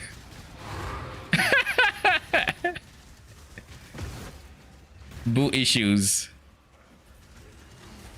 Nah, I'll be online was a vibe. Like it was a whole vibe. I remember all the bad DPSers, all the people who have boot issues. It was wild. It was a fun game. Too grindy. Way too grindy. I say that as I play PoE, but like genuinely so. And I think honestly, if I had to say, if we did not have to grind for like membership, because I'll be honest, one of those games where you can actually spend in-game money for membership, and then membership of course comes with perks that make progression just bruh. I have too much loot. Suffering from success, I guess.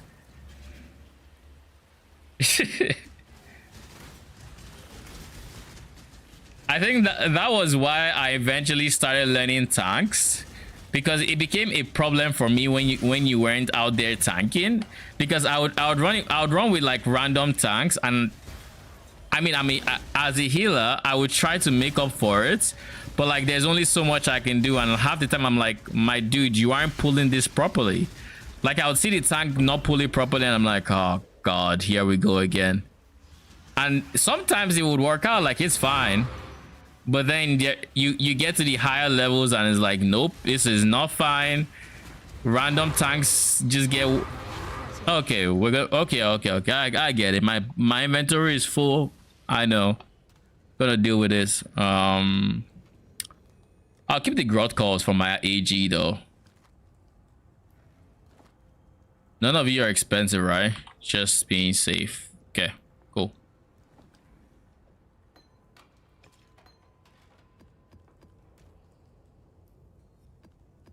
Yeah, no, it was a fun game, and the progression was nice, going through like all the HCEs, I believe they were called. What did that even stand for? High something expeditions. I don't remember what HCE means, man. That's how long it's been. Yeah, hardcore expeditions.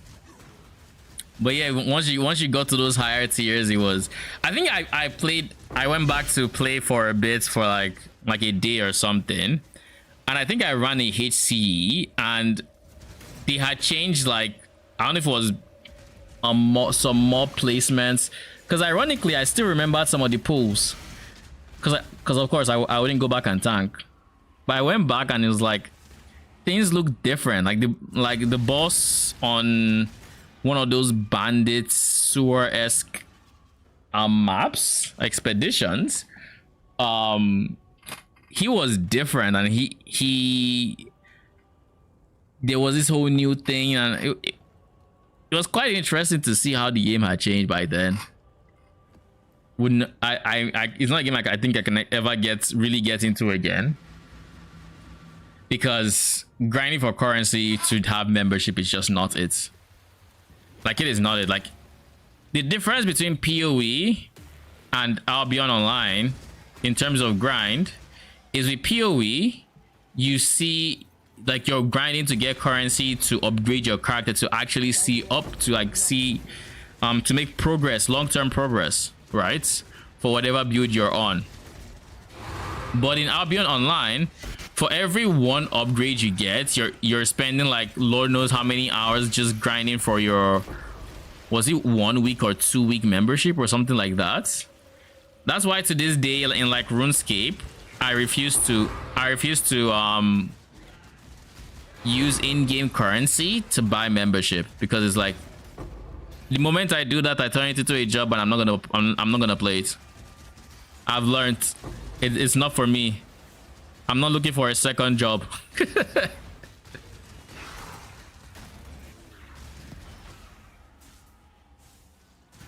I say that while streaming, I just realized, but that's besides the point.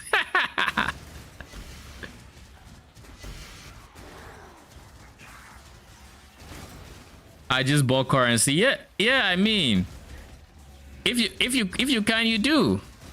If I were to go back to play, that's what I would do, 100%.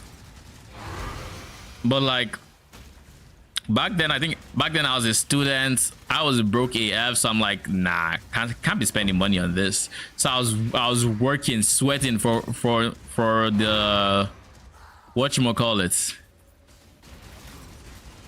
for the membership or whatever it's called.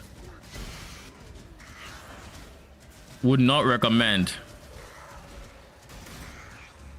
Definitely don't recommend. Oh, harvest scarabs, that's nice. Give me a cornucopia, please.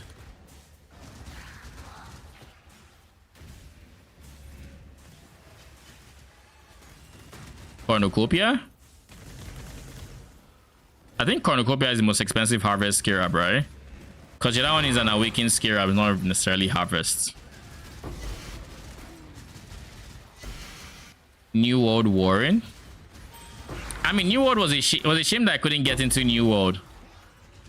To this day, I still have no idea why I couldn't get into it. It's not even because of, it was like, it just wouldn't run. It wouldn't run on my PC or something, or it was having like connection. I don't remember what it was. I think it was crashing. I think that was it. It kept crashing. And even while I was playing it on, because I even considered subscribing to GeForce Now on it. Yeah, I was crashing. And it's funny because I think I bought New World, like I actually own the game. But I think I even tried, I tried getting it on GeForce. Oh, nice. On GeForce Now, and even there I was crashing. That's when I was just like, you know what? It isn't worth it. Where I would spend like 10 minutes on the loading screen to log into my character, and then it would fail afterwards, and I'm like, bruh. So yeah, just like, well, it's not for me. GG.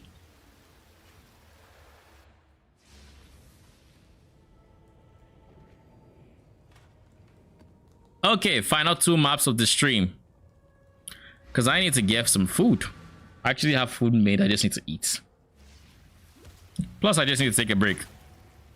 My RNG has cooled down, and so should I. It was a very good farming session, though, I will say that much. I will say that much. Basic currency. I really don't care.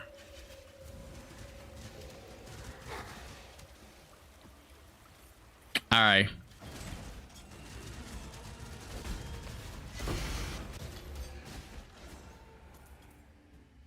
Man, RNG today was wild.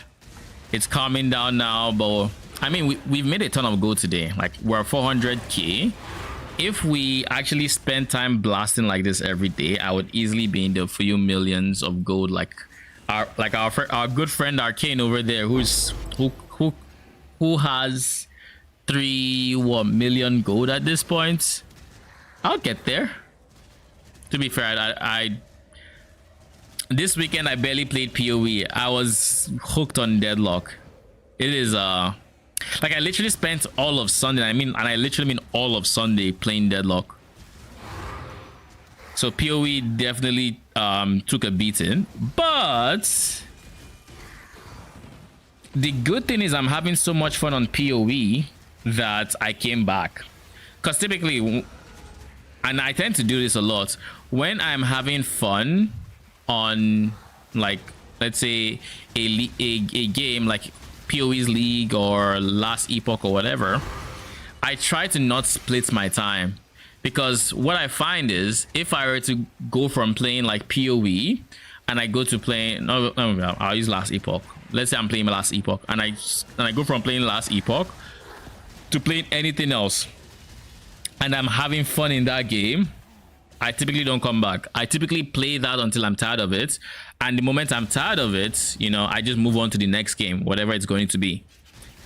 So, like, there are very few scenarios where I have a situation like this where I actually go to play something else and I still come back to the game. Like, it barely ever happens. But I think this PoE League is gonna be one of those few times where I still have a lot I want to do and I'm not bored. I think that's also very important. I'm not bored of it.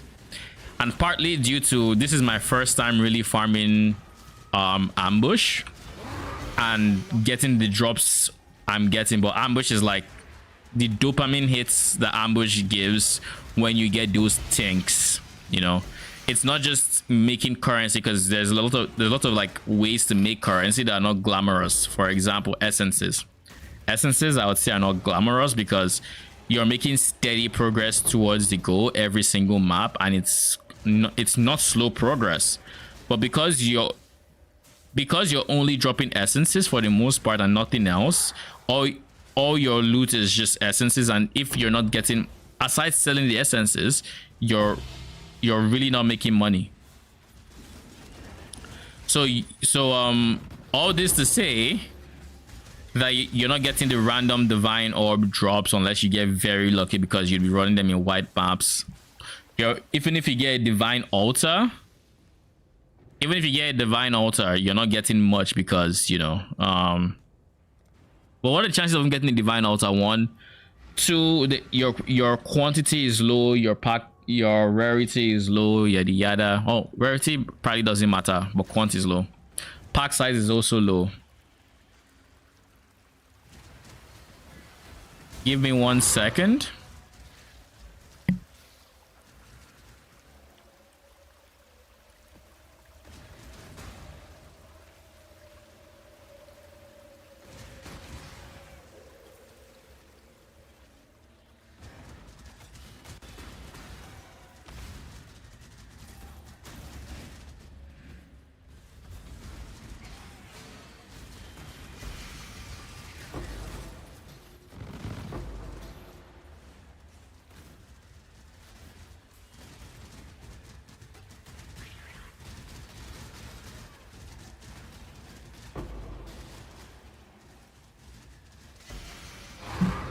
Okay, what was I saying?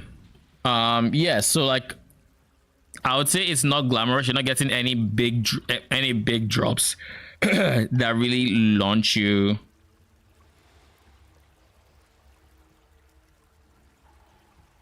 You're not getting any big drops that really launch you closer to your target if you're farming like a mage blood or whatever else. But you are making good progress, and you will get to your mage blood if you just stick it out. But like with this one, you never know what you're going to drop. Are you going to drop an apothecary? Maybe. That would definitely boost you so far to your goal. It's not even funny. Like literally 1/9. I don't know how many apothecaries you need for a mage blood bow. or you know, just the raw divines you drop every map, or I mean, granted, the raw divines is from scaling rarity and quant, and then of course there's T17 maps. You really just make money outside of what you're supposed to drop. But to be fair, there's also nothing you're supposed to drop per se. Like, you don't have, there's no, it's not essences where it's like essences are what you're gonna drop. What you drop is the RNG. It's like, if RNG says you're not dropping anything significant, then I mean, you're not dropping anything significant. It is what it is, you know. But I think what I like about it, or what I realize about it, is it's not as feast or famine as I thought it was. Like, because whenever I heard about like strong boxes, it would typically be with like mage blood or apothecary farming, and whenever I heard it, it was like you were sinking like hundreds of divines into this one scarab that would be less money until you dropped an apothecary, and the moment you dropped an apothecary, it was profits. You know, it would be profit then, but you'd be in the red until then, and that's not the farm I can get behind. I don't enjoy playing like that, which is exactly what my problem I think was with awakening scarabs. It's not because it's consistent money to a degree. Like, if you run sample sizes of 20, you will make profit. It's just, if you don't have, like, let's say if you're able to buy 60 awakening scarabs at once, and you don't, ooh, there is no way my inventory is already full, man.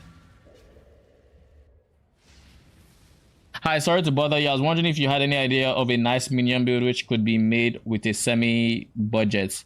Mage blood plus 100 to 150 divines. Oh, there's a ton. There's a ton of minion builds that you can use with that budget. Like, that's a lot of budget. It depends on what you're looking for. Do you have an idea? Are you looking for permanent minions, temporary minions? Are you okay with the idea of messing around with an anime guardian? Though, to be fair, most minion builds use an anime guardian. But are you comfortable with the idea of using an anime guardian? You know, what's it called? Some are more friendly to mage blood than others, though. Because if you were to use a mage blood, I wouldn't go for any poison minion builds, because poison minion builds tend to like getting Darkness Enthroned for easy 60% poison chance, or 28, or as much percent as you can get from it. What's this? I'm gonna go with Tried Holy Relic, Chaos, Wretched, Frostbearer, and Voidforge AG. Among those ones, which was your favorite to try? And by the way, asking a question is not a bother here. Feel free to shoot any questions you have.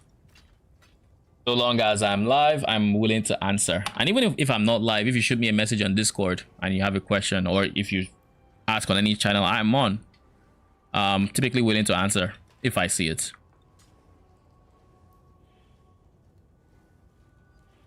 So yeah, among those builds, which would you say resonated the best with you?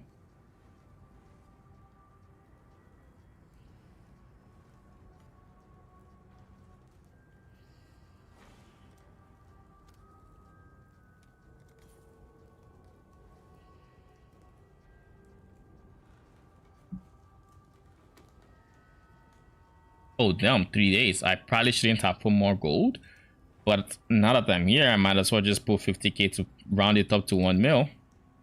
Hey, look at that. We have 1 mil in our King's March. Let's also go through this. I kind of like the fact that AG Animate was able to AFK Blight and so on, but feels meh for bosses. Yeah, the biggest weakness of this build is bossing. The bossing damage is fine. It's just AoE tends to be a pain to deal with when you have weapons that can die, you know. That is the part where it doesn't feel as good.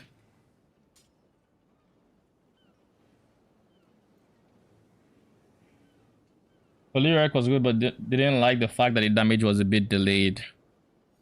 So because it was poison, and were you okay with the playstyle of like hitting? Like constantly using, oh, see, devouring fragment, we just made a divine. Oh, we made another divine. This was a good map. Take it. What are you? 6-link astral plate. Okay. This was a dud. Einhar? Ooh, Einhar memories. Take it. Speaking of, didn't I have a second Einhar memory on the freaking market? I think I did.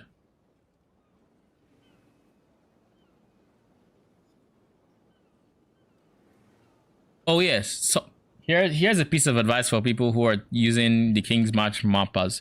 Whenever your table is filled like this, always look here, because it doesn't tell you when you have 2 tables worth of materials. It just lets you discard them all the same, which is probably not what you want to do. Probably not. So that's something to keep in mind. We'll be looking for something that is kind of tanky, but I don't mind. I don't need to pay attention to every little damage, which I could do almost all content. I mean, if I can't do overs, that's not a big deal. Okay. Tanky, does good damage, can do all content, and you're not worried about, you know, dodging stuff too much, at least. Well, there are a lot of minion builds like that. If you're looking in the way of, like, you said you've done Reg Defilers and you've done Frostbearers already. I know most of the tanky part in build means Svalin. I mean, not necessarily. This build eats DDs and I'm not using this Svalin. Matter of fact, this build doesn't even use block. My block chance is 31% and I have 0% chance to block spell damage. So, and I'm 30% in level 98. So, when I say tanky, I'm not thinking Svalin. Like, Svalin is tanky, but if with his Svalin, you can have a situation where something gets through the block and you die. I don't like that. So this character I initially designed to have block eventually, just to ease the damage, but I didn't want to put block in until I got to the point where it was not dying, and at that point I didn't feel the need to put block in anymore. I just needed a way to deal with a lot of small hits, and I did that, and we have this guy. It is also using a Progenesis, so keep that in mind. It's not cheap, but you know, it works. My next build is going to be even tankier than this guy, and he should be able to eat even more than that, and it doesn't use his Svalin, and he should have insane DPS, but I haven't tested it, so I cannot recommend it. And it's expensive. I don't know if you can do it on Mage Blood plus 150 Divine budget. The Mage Blood part 100%, but like the 150 Divine is a 12-link weapon that you probably want to make a recombinator, so you can make it in that budget, but you might not have much left afterwards. If I had to say, you can look into a build that's already out there is a thing. Have you tried Helmbreaker Zoomancer? I was Immortal Minions is not really untested. Frostbearer on Necromancer, but felt like it was lacking damage when I had like 400 divines and you felt like it was lacking damage? What build were you following? Reg Defilers. Yeah, I mean, there's a reason I don't like the Pathfinder version of the Reg Defiler build, and that is because the Pathfinder version tends to ignore minions. It makes you immortal, yes, but minion survivability becomes worse. Minion damage becomes worse. So, like last league, I have a friend who goes very high budget into builds, and he went very high budget into the Pathfinder Regifiler. And in his words, it made him functionally immortal, but he had ZDPS. He could do T17s. It would just take him a while. And I don't like that idea. I would rather have, like, in this build, my AG right now, immortal. He can't die. He literally cannot die unless, like, I don't know. You would the only way he dies is if you disable his regen. Even executioners tend to not worry me when he is here. Like, I like when my minions are like this. Now, there are some minions you can't really skill like that, like Frostbearers. So if you said Frostbearers were dying, you know, I can understand that. But Reg Defilers, when I played them last league, they didn't die. So if I had to say a build and you had good budget and you wanted Reg Defilers, you can get them to like very high damage, clearing all content, and they wouldn't be dying if you went for a Necromancer version. I don't know that there's a guide currently for that. I know Gazi is working on something now. I don't know that he's done with it. He went the Sublime Vision Purity of Eyes path. Do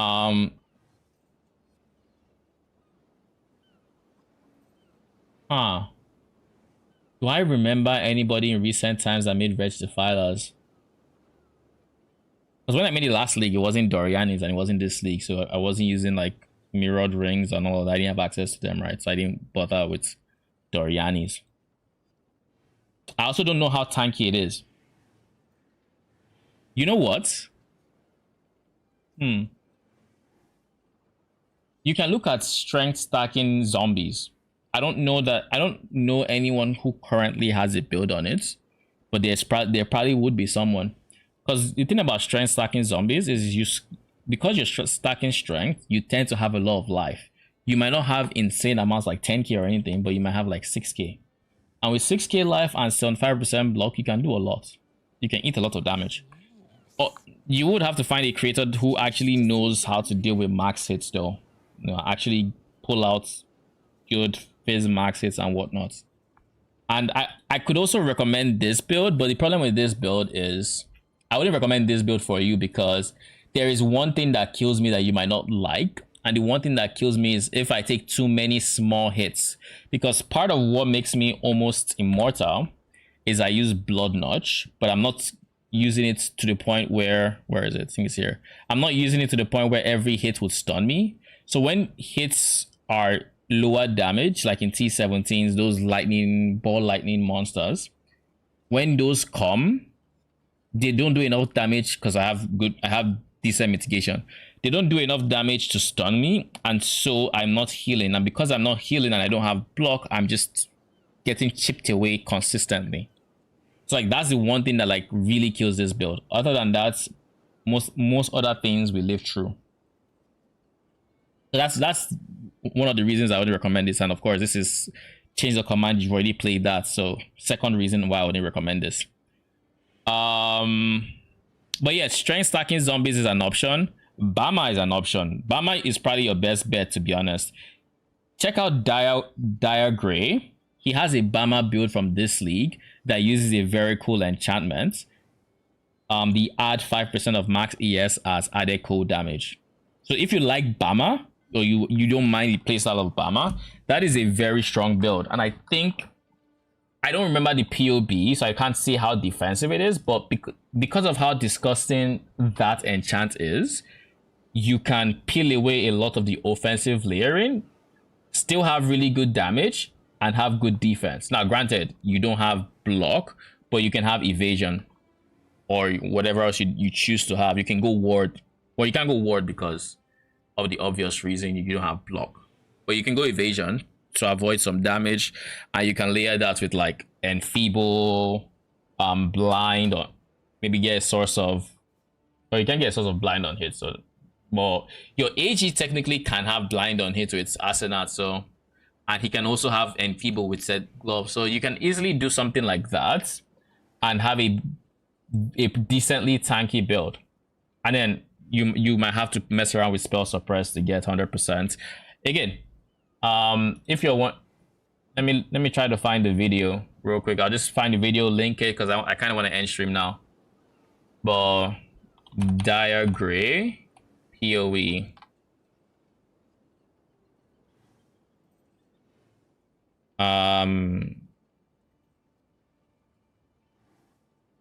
This one.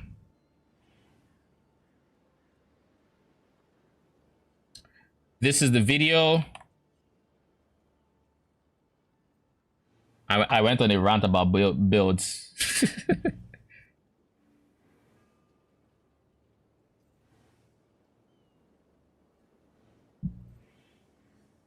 But yeah, it has really high damage. EHP doesn't look that great. So maybe not the tankiest. But what I would do to get this feeling better, EHP wise, well, there are a few things. AG with Kingmaker. I assume he's using a Kingmaker, but I could be wrong. AG. Punishment and Intimidate. No, there are changes I would make on this for sure, 100%. So I think Mirror Arrow has good clear already, so you don't need to explode. I would go for Asenats, and I would go for Enfeeble. That should take care of like evasion. I'd go for Kingmaker to make me tankier. Definitely none of these anything. I get why he went for Energy Shield on block. This is because, well, the reason he went for this is simply because he is using this, and if he doesn't do that, AG might start losing health, you know, because if he's taking damage, he's not regenning and all of that, whatever. I would rather go for a Mask of the Stitch Demon. No, Mask. No, you can't use Mask with Flesh Stitch. I would potentially scale the AG's ES a bit more, and then maybe go for like something that regens ES. Maybe Ivory Tower or something. Either way, that's besides the point. But I would go for a chess piece that has maybe Curse, maybe an Ephemeral's Garb, maybe a chess piece that has ES regen, probably one that has good ES regen. Then I'll go for Kingmaker for the 10 fortification to bolster my defenses. Windscream is fine, Scorch is fine, doesn't really matter. Could even go for more regen because I think boots can roll percent regen. I could even craft a really nice percent ES regen and recover ES on kill, and then just pair him with like a Gravebind or something so that he's tankier that way. Leer cast, I would go for, if I do that recover ES on kill combo with Gravebind, then maybe I go with a Crown of the Tyrant. And then for here, I would go for Summon Chaos Golem, 100%. That should help the Phase Max it, because that Phase Max it is very low. Sun 5 Auras is fine. I would go for Storm Shroud, so I could go for PDR Pantheons. Maybe try to scale. I don't want to say armor more because it'd be tough to scale armor. It'd be tough to scale armor with these two. I might honestly drop the Flesh Crafter and just get an actual proper defense. But the good thing about Mirror Arrow, and the thing I'm discounting, is it's off screens. So in many ways, you still would not need to, you wouldn't die much because things are dead. But I could look into this more in case you're interested, but that would have to be like tomorrow because I gotta go. But that's a decent build. For more defenses, I would go for something else. Look at Helmbreaker's Zoomancer. That's my final recommendation. That is a very tanky build, and I think he does a good job with the Chaos Zoomancer version. You can find that on Max Row. What the hell? I was so confused. Ilas just spoke out of nowhere. I was like, who's talking? Anyways, but yeah, check out Helmbreaker's Chaos Zoomancer. I think that is a very tanky one, and that would serve you for all intents and purposes. I can't think of a single build, a single piece of content that it cannot run. I'm just going to find the macro link, and then I'll just send it. I think this is it. Yeah, Helmbreaker. There we go. It is. This one. So between this one and the Diagram build, see the one that resonates better with you if you like any of them. And if you still have like, if you still want more suggestions, feel free to stop by tomorrow. And I'm more than I'm very versed with Minion information, right? So I can probably point you in the direction you're looking for. But anyways, it was a fun stream. I had insane RNG today. Very high, very good dopamine hits. See you guys tomorrow. Thank you for stopping by. Appreciate y'all. Good night. 07 Arcane.